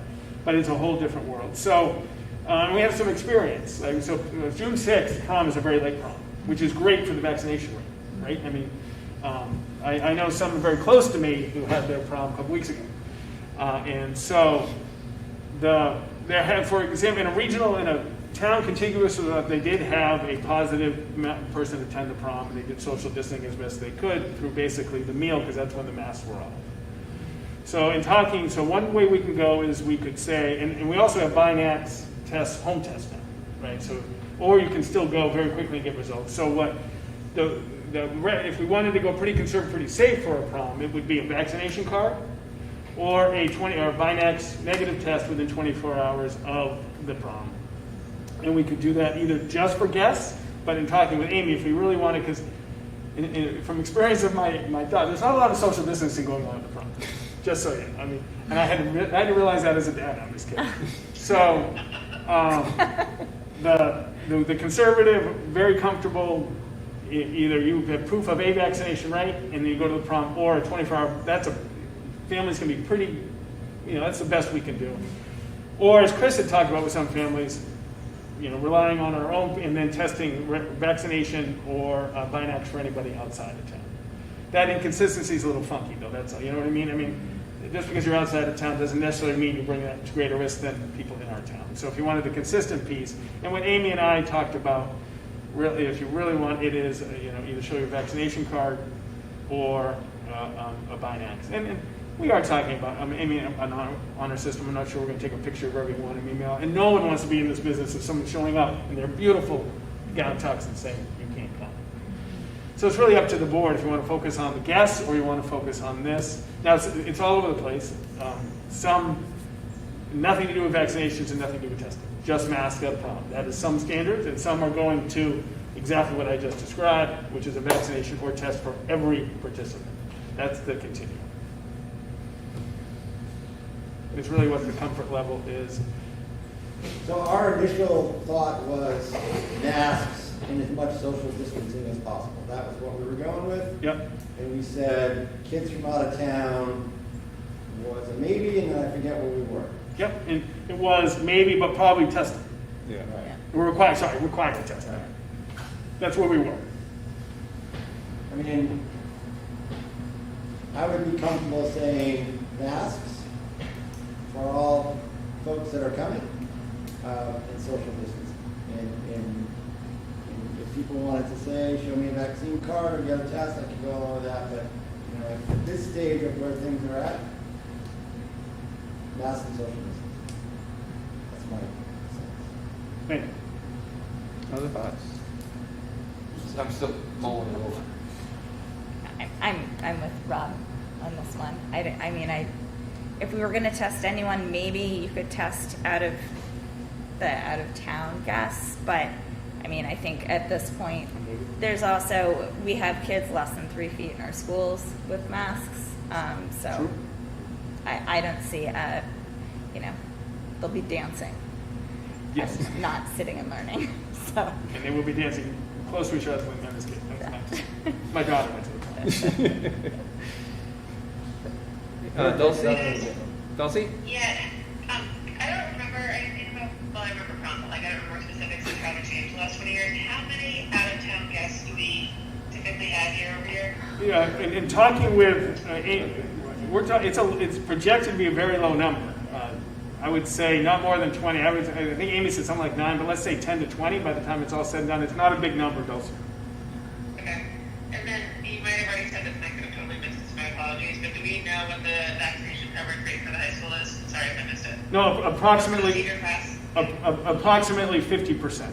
And that was the last day I talked to Amy, but she gets calls about excused because of vaccinations or the day after vaccinations every day. She's comfortable estimating at 50%. But we're still June 6th, right? I think it's pretty Yeah. right? June 6th, and it's the 20th. That number's going to go up in the next 17 days or whatever it is. Wow. I mean, having a late prom this year was ding ding. good idea. Yeah, ding ding. Yeah, I mean, I'm comfortable with what has been put out, social distancing and masks. And I guess the only other thing I'm just thinking about, if I don't know if we know we know that there's pure vaccinations and a lot of students are vaccinated and they're outdoors. I'm just wondering, again, just thinking about masks and you're outdoors at a prom, you're fully vaccinated.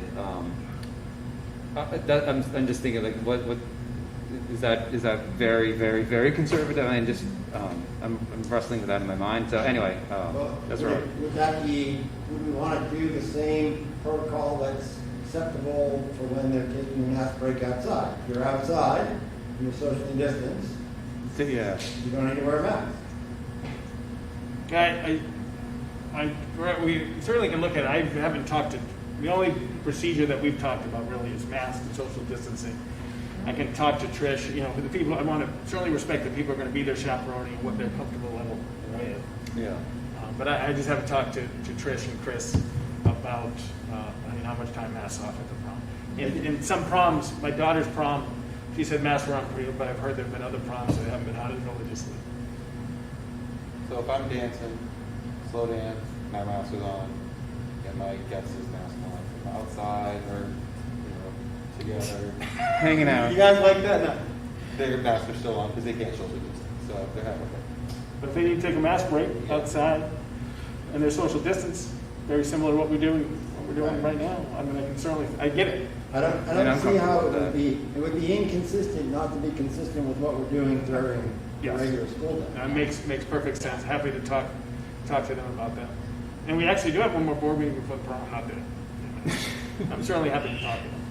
Steve, is the vaccination card as the factors that are taking a COVID test after, like we talked about? Remember how we talked about COVID test before and after? That's not happening anymore?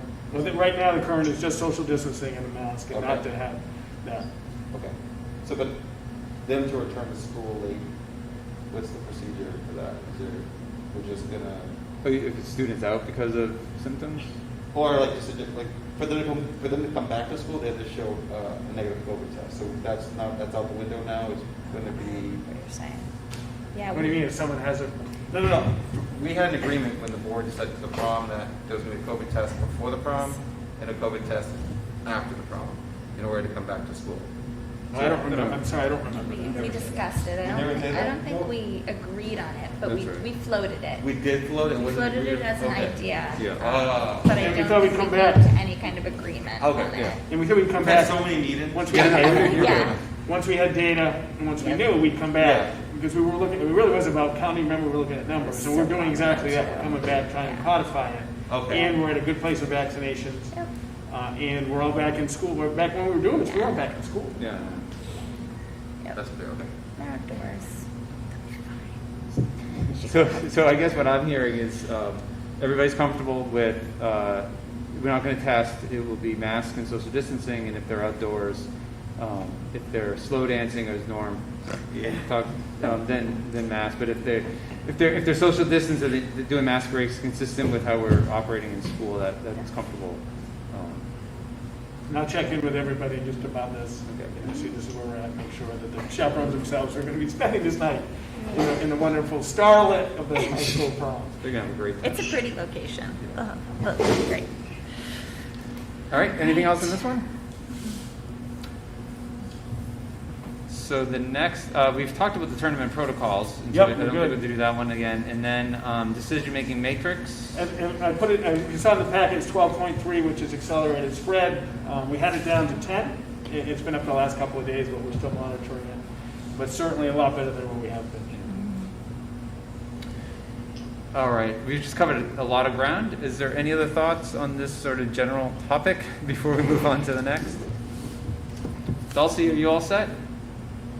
No, all set, thank you. All right, so we'll move on to the building committee update and turn it over to Mr. Google. Yeah, sure. So real quick, Steve called with excited news today. He told me that we received notification that the bond has been approved. No, the bond application. That bond application has been Right, Michelle, our application is done. We forgot the bond application has been approved, and the bond sale will be in July. Nice. Is it July? Michelle Gordon. It starts in July, but it ends in August. So we're July to summer. Perfect. You feed me, Mr. Turner. Remember, I said summer. I said say summer, don't say July. Norm failed at his update. Michelle and Gordon are working with our furniture, fixtures, and equipment. They're going through the list. Everything is still on time, on budget, which is so important. In my line of work right now, lead times are 6 months, but we have still gotten good news that we're anticipating the stuff in this year, which is great. We are carefully watching our contingency. As you know, there's a lot more in this project we need to continue to do, so we're watching that very closely. We're getting ready for summer work. As you know, we've got an abatement in the science lab we have to do. So something that's coming up. We've got more flooring. We got additional roofing at Pearl Martin that we need to do, and we're continuing with those add-ons, those windows that we talked about that we're doing. We still have a lot of work, but we're getting there, and we're looking forward to seeing what the numbers are going to be in July with some additional money back from BPS potentially. Michelle's been doing an amazing job working non-stop. I can't tell you the support from Steve and Michelle on this project. She doesn't miss a dime. If you're off by a penny, she will hunt you down. But no, it's been really great, and I'm excited. The next month or so to come back with more of an update. As I said earlier, I got to see how Mark with Rob and with Steve, and it's great to be able to walk into something that this board, this community has supported, and it's great to see it in action. So more to come in my next update. So thank you. Thanks, Nora. All right. Where am I? Why am I here? D. Oh, here we go. No, The last C. day. The school board business update to a schedule. Steve. Really quick, I'm all over the place. so the Thursday, we've got to move, this is wonderful, we're going to move the time of the cookout to 6 o'clock because it's after the parade. Or 6:30. 6:30. Okay, 6:30. Yeah. After the parade. I thought, the parade. Donna emailed us. All right, so there you go, 6 to, it's a one, right, we started that tradition last year, parade, then cookout Thursday night, and then Friday's graduation, so make sure we're all. Perfect. The next piece is, and thank you for the board's understanding about not having the ESSER public hearing tonight, and I think it was fortuitous, as I wrote about. I would like to have a public hearing, I put the posting date in the things in the post, so all the things that we purchased, closed, and so Michelle can close the end of the year books. And very important thing, it's a wonderful thing, but we'll have a public hearing for that. And then what remains in ESSER 2 and ESSER 3 certainly provide opportunity for, and I talked to Mr. Flint today about having he lead and work with leadership team in the board, because that's really implementation after July 1. And I just think that makes the perfect sense. So he can lead and get in and have that public hearing about what the vision is there. But if you don't mind, we'll have another public hearing just so Michelle can close the books and get that done. It'll be like a 5:15, we'll put it in the paper, and that way we'll tidy that up, and I think it's a good demarcation for the next piece. Does that make sense? Yeah, I think that's sound. So there might be, another public hearing just for, once you have the vision for the rest of the ESSER and the timing is fine. And the assurances assigned for ESSER 2 is really about what Michelle and I have established as district practices, and that's about making sure we're allowed. We're going to assure the federal government we're following the guidelines to have the money. That's not committing any conceptual money. It's just ensuring we have the procedures in place, and that's an action item. And Michelle and I work together on that. We'll sign those assurances, because that makes sense, because that's what's in place now. And then the grant and all of the second component of the grant will be completed with money. Okay. Is that cool beans? How's that sound to you guys? Does that work? Yeah. Cool beans. That was a fun document to read, by the way. Yeah. The assurances document? Good work. Wow. Only, Yeah, as if there's not enough to do, right? you wouldn't believe that came with 9 other ones. That came with 9. I honestly, I didn't read the entire thing, but I did read most. Yeah, it's a lot. And the last piece about schedule, and we're going to get to a personnel. We have 3 positions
5 a.m. Mornings work well. I know the fire.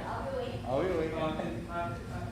For schedule, I won't be here in the next meeting, which is unfortunate because I'm going to miss Steve's report, but we'll have it recorded, which would be great. It's okay. Play back, but I apologize. You and I talk very often, so. Anything else on schedules? And then we have a busy next month. Tomorrow, that's part of the schedule. Tomorrow, Well, that's right. Tomorrow, it is a schedule. Tomorrow, the teacher appreciation for those of us who are available. I don't know, Rob.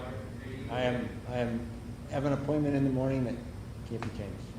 So I know the three of us. I'll be there. So after the meeting, we just coordinate and which school we want to be at. And I'll talk about where the police are. Okay, perfect. So, the four of us will do it. Okay, perfect. The only other thing, so we have on our schedule on June 18th, it's graduation day, but it's also a retreat for us and Mike. And so I'll send something out via email so you don't forget. But I would just ask if you have agenda topics that you want to bring up, to send them to Andrew. Just email to Andrew, you can keep a list of those agenda topics, and then we'll work with Mike to figure out the right format and flow for the event on the 18th. But as you're thinking about what you want to talk about, just make sure you send that to Andrew. Okay. Do we have a location to meet? So, I'm still working on the location, but we'll have it hopefully by this weekend. I'll send it. He's thinking California. It was Hawaii. Hawaii? All right. All right. So next up is the last day of school. Sure, and I appreciate the opportunity. So, just to how this came about, typically, we really like to get out in teams. That's what we call the teens, like the last few teens. Once we get out into the 20s, it often conflicts, especially at the secondary level, with the advanced studies program at St. Paul's, the camps. In the old days, I was at Belknap, involved with the camps, summer programs, summer jobs. And just recently, because we are this year, it's the last day for elementary is a half day on the 22nd, for secondary half day on the 23rd. And Chris and Rebecca started beginning a lot of, I think, my exams, how we would do this. So that started thinking about, how do we have the end of the year? And a couple other things we talked as a leadership team about, and what Amy and Bill talked about, is that grade levels getting together, taking a look at data, look at our curriculum, and working very closely about, before we leave for summer, to take a look at our curriculum, our sequence, and just give the opportunity to have a baseline so the teachers can plan. And so that's one alternative. So if we did move the student day, the adult day still stayed the same. It would just change from teaching to collaboration So there's merits in providing significant time those last days of elementary and secondary to collaboratively across grade levels to really target where exactly you want to this year, because it's an unusual year. So that's one possible reason for the shift. We got schedules, we got collaboration time around content. We also have, doing staff time, delivering as Norm alluded, we have a lot of work going on this summer, especially in the science labs.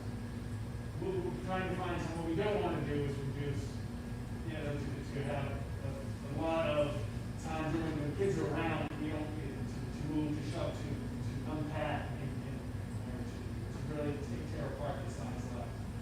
And that's going to start soon if we are, so it's support for the building project, it's collaboration time around content, gap analysis, and present level performance, and to accommodate some change in schedules is the rationale. And what enables us to do this is, so we have a calendar is by hours. So we have a minimum by hours. And we do that because for a long time, we haven't done 180 days. So for a long time, we had 180 days of school, and we had 6 or 8 half days. And we found in rough numbers that half days were very difficult for professional learning, very difficult for families, and very difficult for school. So we felt it was actually efficacy with education to no half days, 177 full, which was the equivalent hours of learning. But once you drop off that 180 days, you move to the hour requirement by state law. And we had 3 snow days. We had 3 days that the state excused for planning ahead of the year. And so we had 175 state-approved educational days, including 100% in April 19th. So we have exceeded the hours, minimum hours required by state-approved days. That enables us to do this without, you could do it even if you didn't, and you didn't have the permission. But there's not a permission required for the meet the hours. So that's where we're at. And if we move into many schools are doing that. Thoughts? Ooh, a lot of thoughts. I mean, initially I felt like, we were getting a lot of discussion about we've lost a lot of time, and I get that, but I also know what the end of the year feels like for kids and how productive they can be. I think the thing that really sort of tips me is there's also been a lot of discussion about how do we figure out where kids are at so we can adjust for next year, and maybe I'm really pretty excited about Bill's idea of bringing kids back for testing. It'd be great if we could find some money to make that happen. So that gives us even more time to make those things happen and close that gap. From a middle high school, or certainly a high school scenario, there's always been 2 exam periods. There's been seniors graduate, and it's a nightmare because you're stopping content with your seniors, creating an exam, continuing content, going back into an exam, and I would assume the seniors might still take exams at a different because of all the things that happen during senior week. I don't know. But for teachers, it is going to compact that to where they'll have more content with everybody before they begin their exam process, instead of having this 2 end periods to the year, which So for a lot of reasons, and I get folks that are concerned about this time, but I think with all the other things we have to catch up and the realities of the last 2 days of school, I think it's a good idea. So I just want to talk about one element, and that's over at the high school. This is not set in stone or anything, but if we do not get access to the high school students will potentially, don't quote me on this, but put this in the minutes, Donna, will miss out a little bit of a science lab potentially coming back to school. And I think the various 2 weeks potentially, Steve? Potentially. The worst case scenario would be 2 weeks. 2 weeks later. It really depends about where these tests are being and how exhausted that is. It's a tight, So it's not that very well. So you're a student, best for kids. If you're a student at the end of the year, and then you're looking at gearing yourself up and having an opportunity to use a fantastic science lab, those 2 weeks, we can alleviate that and shrink it. For 2 days, I'm just talking over the high school right now. To me, that adds a lot of value to the students academically coming back in the fall. Carol Barnes, we're struggling with it because we've got notifications from people. How can we meet common ground with both parties? Is it possible, Steve, that we do? I'm not making this motion or anything. Possible that we would do the high school on the 18th and then discuss something over in Carol Barnes? Is it possible? So, or Maple Street, yeah. That is my question. Yeah. Can we stagger? Because I hear a lot of the reasons for backing it up 2 days tend to be focused on the middle high school. And I know that middle high school often does have a different end date than they have in the elementary schools. And so could we make that end date 1.5 days or different instead of Can I jump in on that discussion a little bit? Because I think that the reality and this is my view of Maple Street School, not Martin School, but I'm assuming it's the same. So the middle high school, there's a continuum of difference. So the high school teachers, you have a series of exams that you're doing and you're correcting, and it's sort of like a slow trickle to the end of the year. But for the middle school teacher, it's go, go, go, hard stop, you're done, out of the building 2 hours later. The same is really true for the elementary school where kids are there, hard stop, and then you're out of the building. So it's, to close up shop that quickly, but then to close up shop and then really plan for what you're going to do during the summer, because I got a feeling that teachers are going to be taking a long look at, this is what we did this year, this is where my kids that are coming in, I'm going to be looking at all those scores are going to be and how I plan. I think you need to give them time to do that where they can be connected to one another and make it happen. So third grade team talks to fourth grade team, fourth to fifth, fifth to sixth, so on and so forth. You know, we often talk about time, but you can't do those things when kids are in the building. It's just not realistic. Whereas it's a different environment for each of those groups.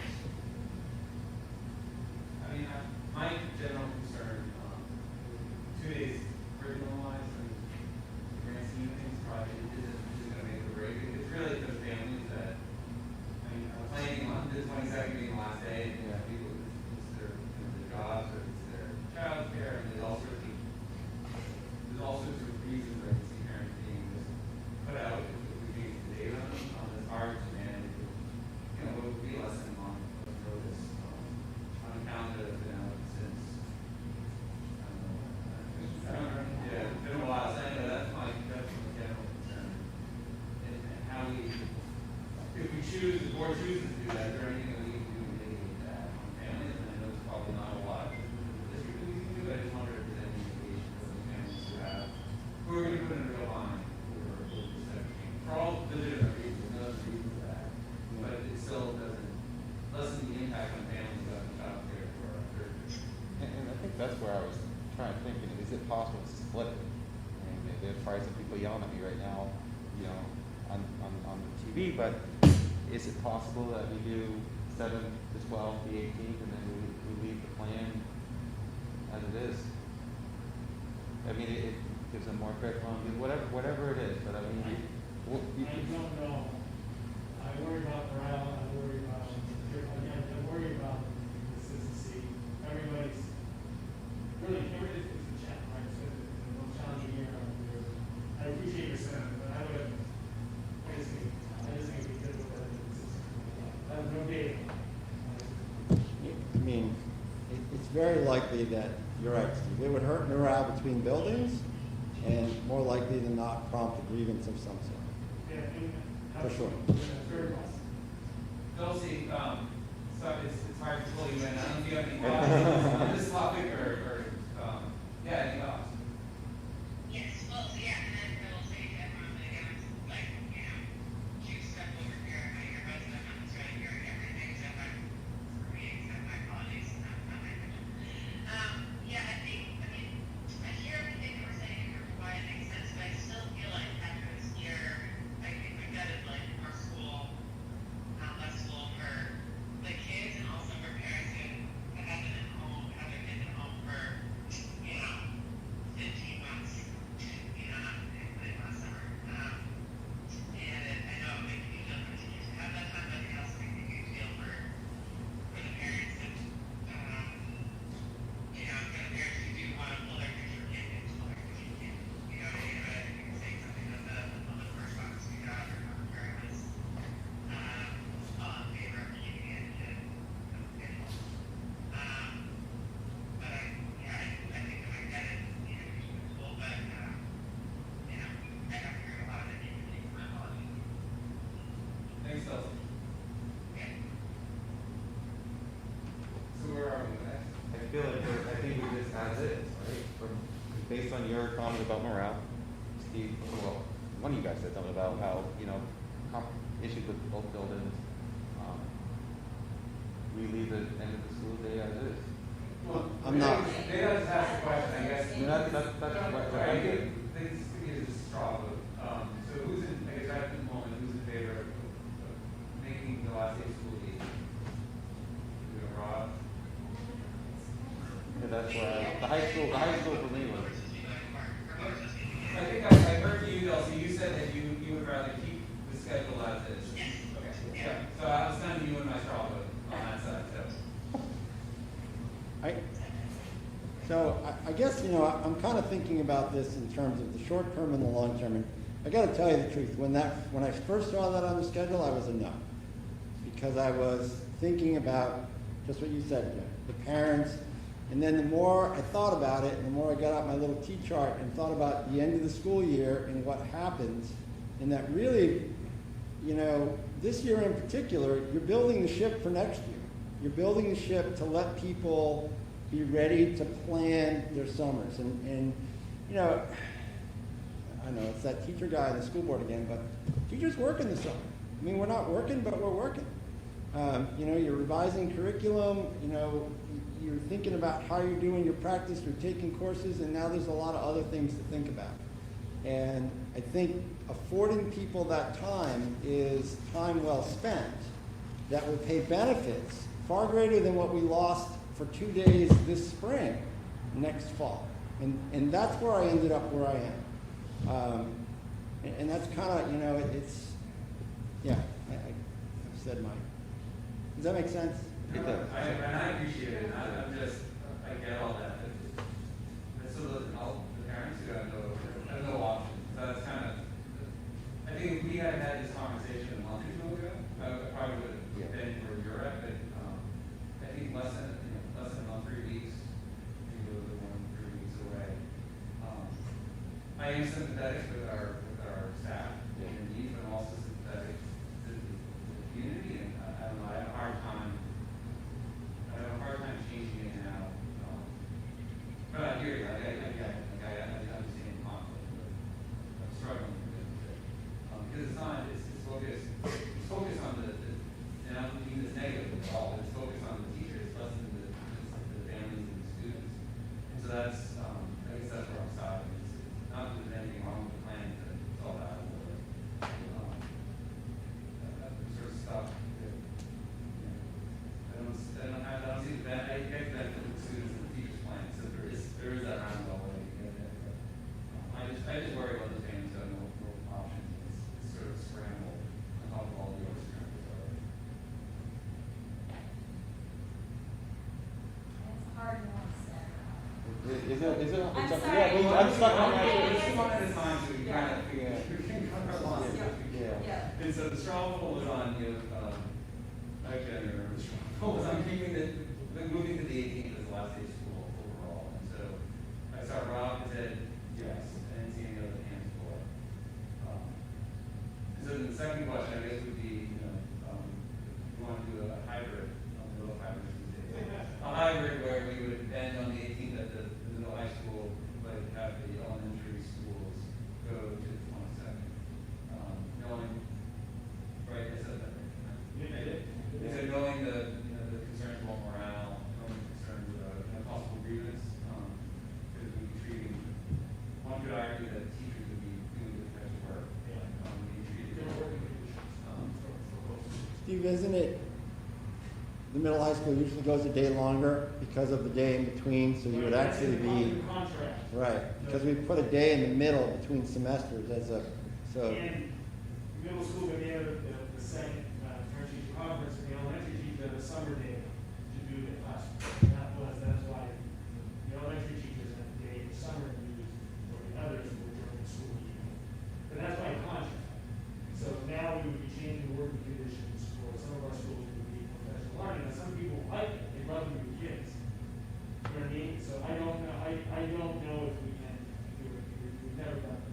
So we're going to have a discussion with the union over mask breaks, right? Is there any chance we could have this discussion with them too, that this is what we're thinking, and get a feel for kind of, would you guys be okay with that? And then when we come back next week on the agenda, we could have this discussion of whether we can do this hybrid decision. Just remember, the latest we go, the most difficult is the point. I know, but see, I see a benefit. I see a benefit to the 18th for the academically for students for the fall. And as a teacher, as you know, as a parent, to me, if there's an opportunity to get in there, to help out and get the lab done, that's a great benefit. And then I'm with Jim. I struggle with changing something over at Harold Martin and Maple Street for people where we make plans and all that stuff and lost out on curriculum. I see that too. So I don't know if it's something that can be discussed with them to get a feel for this board to make a decision. And I know pushing it out more is harder, but the sooner we get the information, I'm happy to jump on Zoom and say, let's move forward that way. Steve, so whatever works. This is talking out loud what I'm thinking. Just good to talk out loud. Good to talk out loud. I talk to myself during the day a lot. So if we were to close shop on the 18th, and to everybody's good point that this puts parents in a big conundrum. But we still have a very large instructional support team. Could we use that instructional support team for parents who need to be able to go to work, to send their students in and get a sense as to what those numbers are and support families that way? Adding another school planning organization, restructuring, I'm struggling with all, to be honest, with all this, because knowing that you needed to figure this out and doing this, I'm just very sensitive to everybody's. Adding good conscience can't add anything more to any industry. That's acceptable. We're going to do it. We did talk about plans for operation, plans for training.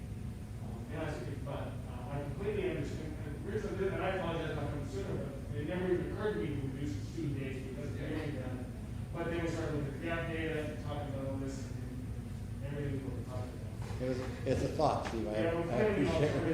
On a turn to date, parents, the child here for now. It's just Well, so by the straw polls that I got is not majority support for changing the date, and the hybrid thing sounds like would be a challenge, probably more work than it's worth. So, Dulcie, before I close up, do you have any other thoughts?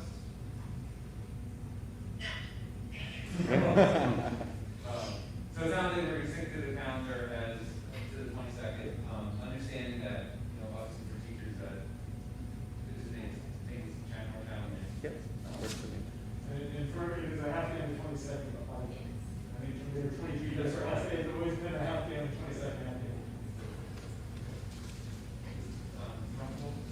Yep, absolutely. No, that was a good discussion. This is what we're doing. All right, so next up is the New England Association of Schools and Colleges response to 5-year progress report. So this is just an FYI. I spent some time with Chris. The letter was provided. So the good thing is accreditations continue. We had a special progress report really updating our curriculum working. And really, in the last 18 months, there's been some, but mostly it's been on pause because of the COVID. We still will be continuing down in Rubicon. I think the structures are in place for Chris to work with Mike and Bill, and those groups to make this, very efficiently going forward to remove that from a concern by the NEAS. And naturally, updates on the building project, which is, that's very normal. So we're in great shape. Curriculum-wise, we have the structures and systems in place. We'll get back anyway. Hopefully, when the flight goes back into the round through the pandemic, education will change. And the facility project is no one talking about just a super project where we hit some of the high value concerns by science lab access. So I think we're great. Any questions on the, I guess the response, not a report, but any questions? It's great to see all the, it's pleased to know. Hiring someone. Chris has done a great job in the community. As you all remember, one of the largest focus on the facility project was being a warning for so long and make a real assertive effort to change facilities. All right, nothing else on that. We'll move to personnel and start with the robotics advisor. Sure, and Charlie, that's presented to the board without having a copy. It's a wonderful piece. So, thanks to Michelle and Lori for reviewing. So we do need you, and again, this is Michelle. We are completely transparent. Even something that was an omission, we come back and fix it in public, and that's to her credit and Lori's. Thank you for that. And we're trying to put in more support so this doesn't happen again. As you see the dates of board meetings for nominations going forward. So Charlie invested the nomination tonight. She's done a wonderful job. So we're very good about that. That cleans up a 2021 nomination, and then we're going to head into 21-22 nominations. Laura Shaw comes forward as a part-time English music teacher. And had a wonderful chance to meet and talk to Laura. And I think for a new teacher, this is her first position coming out of college. A 26 position is really, if you can do it, it's wonderful because it's so much work for the game. And she's very excited and very excited. So that comes forward tonight. had a chance to interview the high school math, very, very strong nominee. Is connected to Hopkinton through as a camper at St. Cody's. And so just in full transparency, it's an M5, not an M4. I made a mistake, I apologize for that, but it's an M5, board notes, just for your records.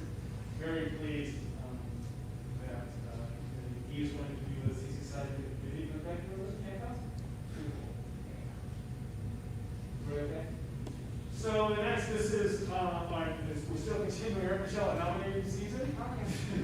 So the Teamster slate comes forward, and if you caught it on the slate, we would like to have a brief conversation just in non-public before this action item. That comes forward. That's our custodial contracts. Then we have our non-union slate, which is our non-union support contracts. And then Schedule B. And all these are, Schedule B contracts have to be issued by June 1. And we try to have all our contracts issued procedurally by June 1 or so. And so all those, and then we just, Jim and I just like to make sure the board is aware of just nuance that beyond our And just want to let you, so we have a request for transfer from our special education teacher with behavior focus, Joe Montana. He made a request to transfer to kindergarten. Met with the team, and Bill highly recommended his transfer to kindergarten. It's just an extraordinary, it really is, after all his work on working for behavior, he really wants to develop community within the classroom and start, and he says, Steve, I got to get it early. It doesn't be like it's a little earlier preschool, but it's early in kindergarten, so he's excited for this change. And it's, of course, these are very goals.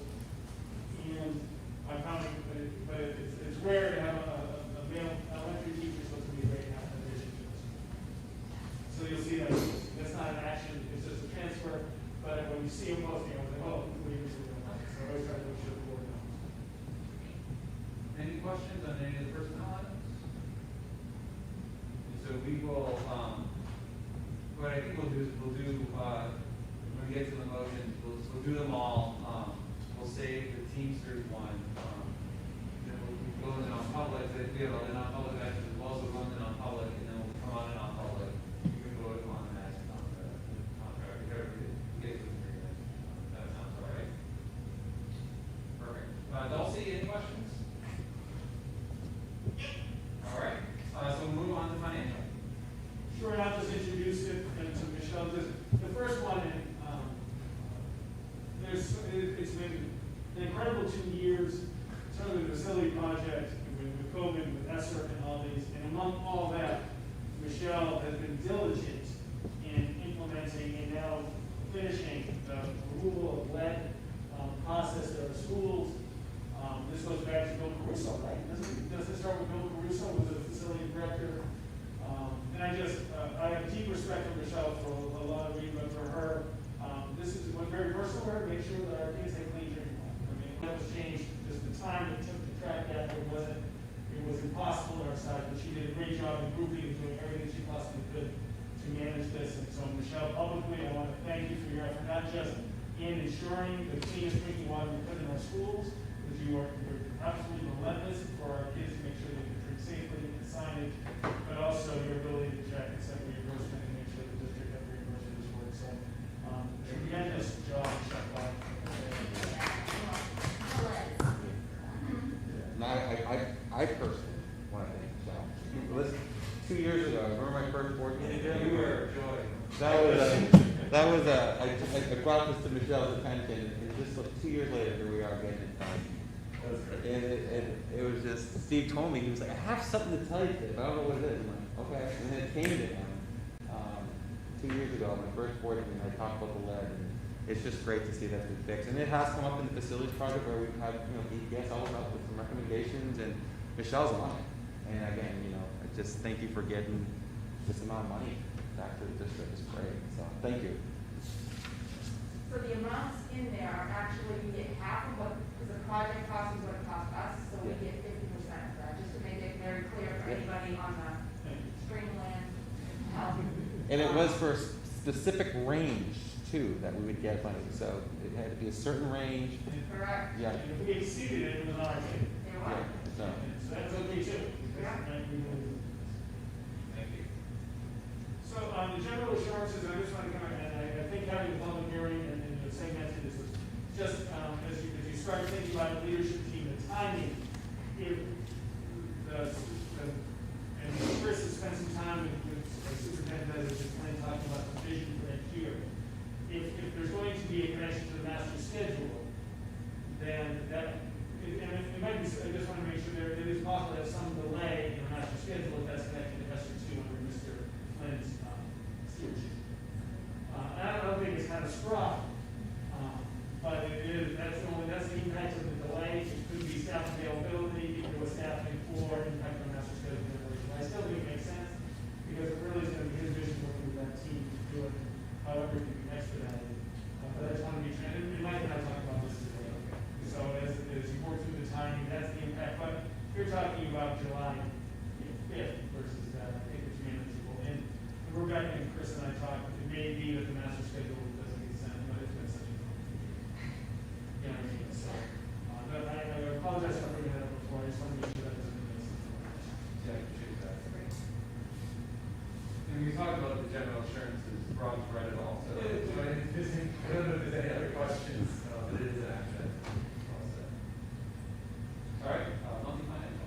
I'll turn it over to, probably only a few of these left. We do, yeah, so you have the April one in the packet. It's just over $1 million at this point that is expected for fund balance. Keep in mind, we committed, not accounting in the Article 10 fund usage, just under actually 658,000 to 657,966 that we committed to.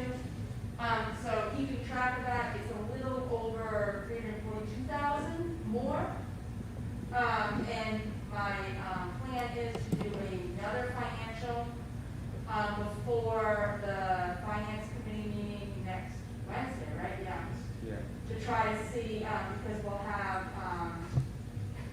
another 2 payrolls done, we'll have another 2 AP runs done. My hope is to have the office managers and administrators look at open POs between now and then as well, so that those can be up or down. You know, if it needs to be up, if it's not right, hopefully not, but hopefully it's more of the down thing. But I mean, just to make sure, because we want to try to get as close as we can, but you know me, I like to still be conservative because I never want to have it be that I say one thing and then we come in the other way around. But, So it's not $1 million. We have that out. It's about, right now, about undesignated would be about 340. Yeah, 342,016. You with me? That's, Yeah. Because I'm like, oh, you're not going to spend everything. Yeah, no. It's just a delta between what was committed during the budget process Right. and what was unanticipated due to, how many times we said tonight? Like crazy. Yeah, and at some point, I haven't dug in to find out, you know, why is it that, and at some point that will happen, to be transparent about it so that people understand why it is. And it'll be important to capture that, not only for us for now, but for future, because, you know, those little caveats and little notes and stuff to kind of make that people understand that this was a year that it's not normal for us to have this much fund balance. I don't think we've ever, knock on wood, I don't think we've ever had this kind of fund balance. Definitely not my 17 years here. I don't think ever. But also look at one of the great things that the board did was expand Article 10. Yes. To double it, right, to the 5%. We talked about the finance committee to ensure fiscal stability going forward. I commend the board. Yeah. For leading the state and Michelle's work, I think we're probably one of the first districts to do the Article 10 originally and now the expansion to stabilize, because this thing really helps. So Yeah. great job, great job. Michelle, do you think down the road you'll be able to dive in and say, okay, this is why it's this high, this is what's happened, and explain to the community so they're not thinking that we over budgeted or anything? It's a unique time. Oh, no, yeah, definitely. But I just want to be able to. It's in the audit. Yeah, I yeah. have to do that audit document. Yeah, because when I was at the budget committee last week, they noticed the amount last time, and they're like, well, that's a lot. And I explained to them, the fact that I mentioned to them at the meeting it was 126,000 more than what was promised. So now we're double that. So it's a good question to ask, where is it coming from? What did we not spend? And just have that ongoing conversation. And then with Delcy and Rob and all you guys make the recommendation for fund balance, we can explain where it came from and go from there. But remember, and it was pre-Michelle, it was a superintendent who walked around the high school one day at the end of the year with Santa Claus and said, what do you want to buy, what do you want to buy? We don't do spending sprees at the end of the year, so we don't look at that on the fund balance. Yeah. That's true. Michelle would think she's, when I talk like this, that we go through it, so, you know what I mean? So, this really is transparency and really is integrity in the budget. That we don't hope that someone's not going to like me or too much money with it. So all of a sudden, it's $9,000 chairs are on. So I want the whole, that perspective as well. Is that yes, it's a fun year, but we didn't just spend it down, maybe so publicly would be. The budget committee would see it, we got $125,000 on chairs. So I know that on the 15th of June, we're going to have a conversation about together the plan lines committee, work on that. I'm just curious what kind of, because we can't obviously spend $3,000 from the 15th to the end of the year. So what do the auditors look for certain commitments? Is it a vote of the board on a plan?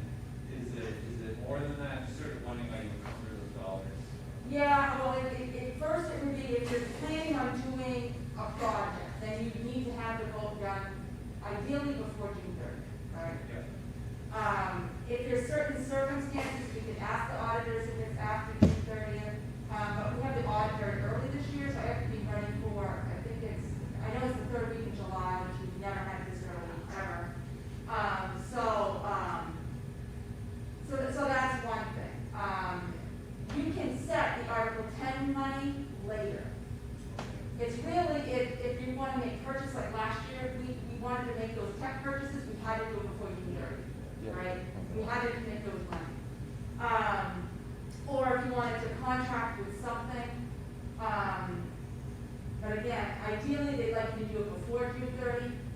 But the Article 10 you definitely can do after we've done it. I think most of the time it's been right before the audit, or actually even up to during the audit. I think you've got a preliminary, and then the board meeting is going to be that week.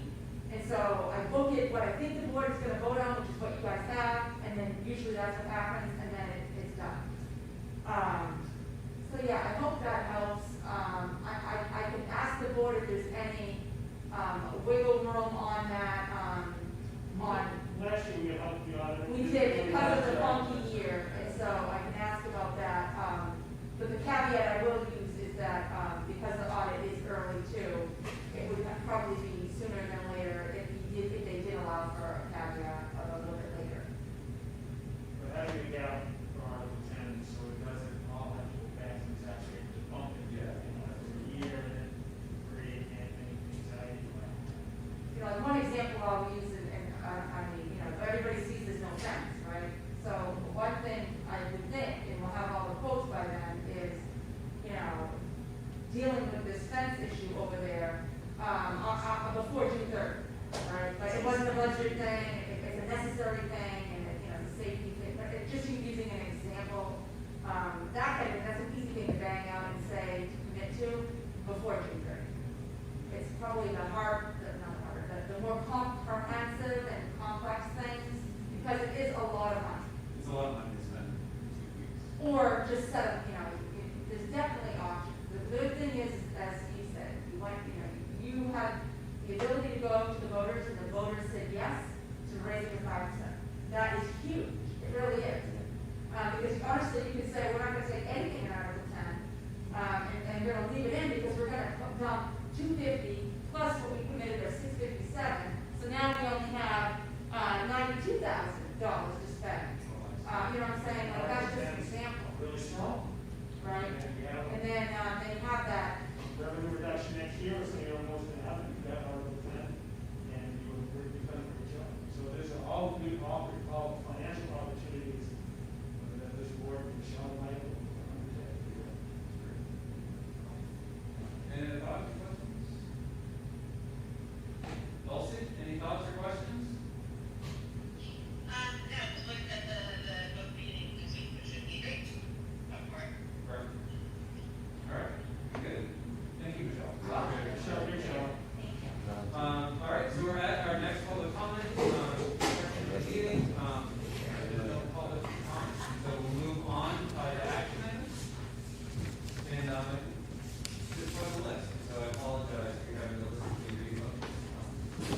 Good luck. So is there a motion for the Hopkinton School Board to accept the superintendent's nomination of Charlene Best, first for Waters Advisor 2021 school year? Second. Any discussion? Hearing none, all in favor? Aye. Anybody opposed? Ayes have it. Is there a motion for the Hopkinton School Board to accept the superintendent's nomination of Laura Shaw, elementary music teacher, as a .6 FTE at Harold Martin School for the 2021-2022 school year, pending final approval of the superintendent of schools? Second. Any discussion? All in favor? Aye. Anybody opposed? Ayes have it.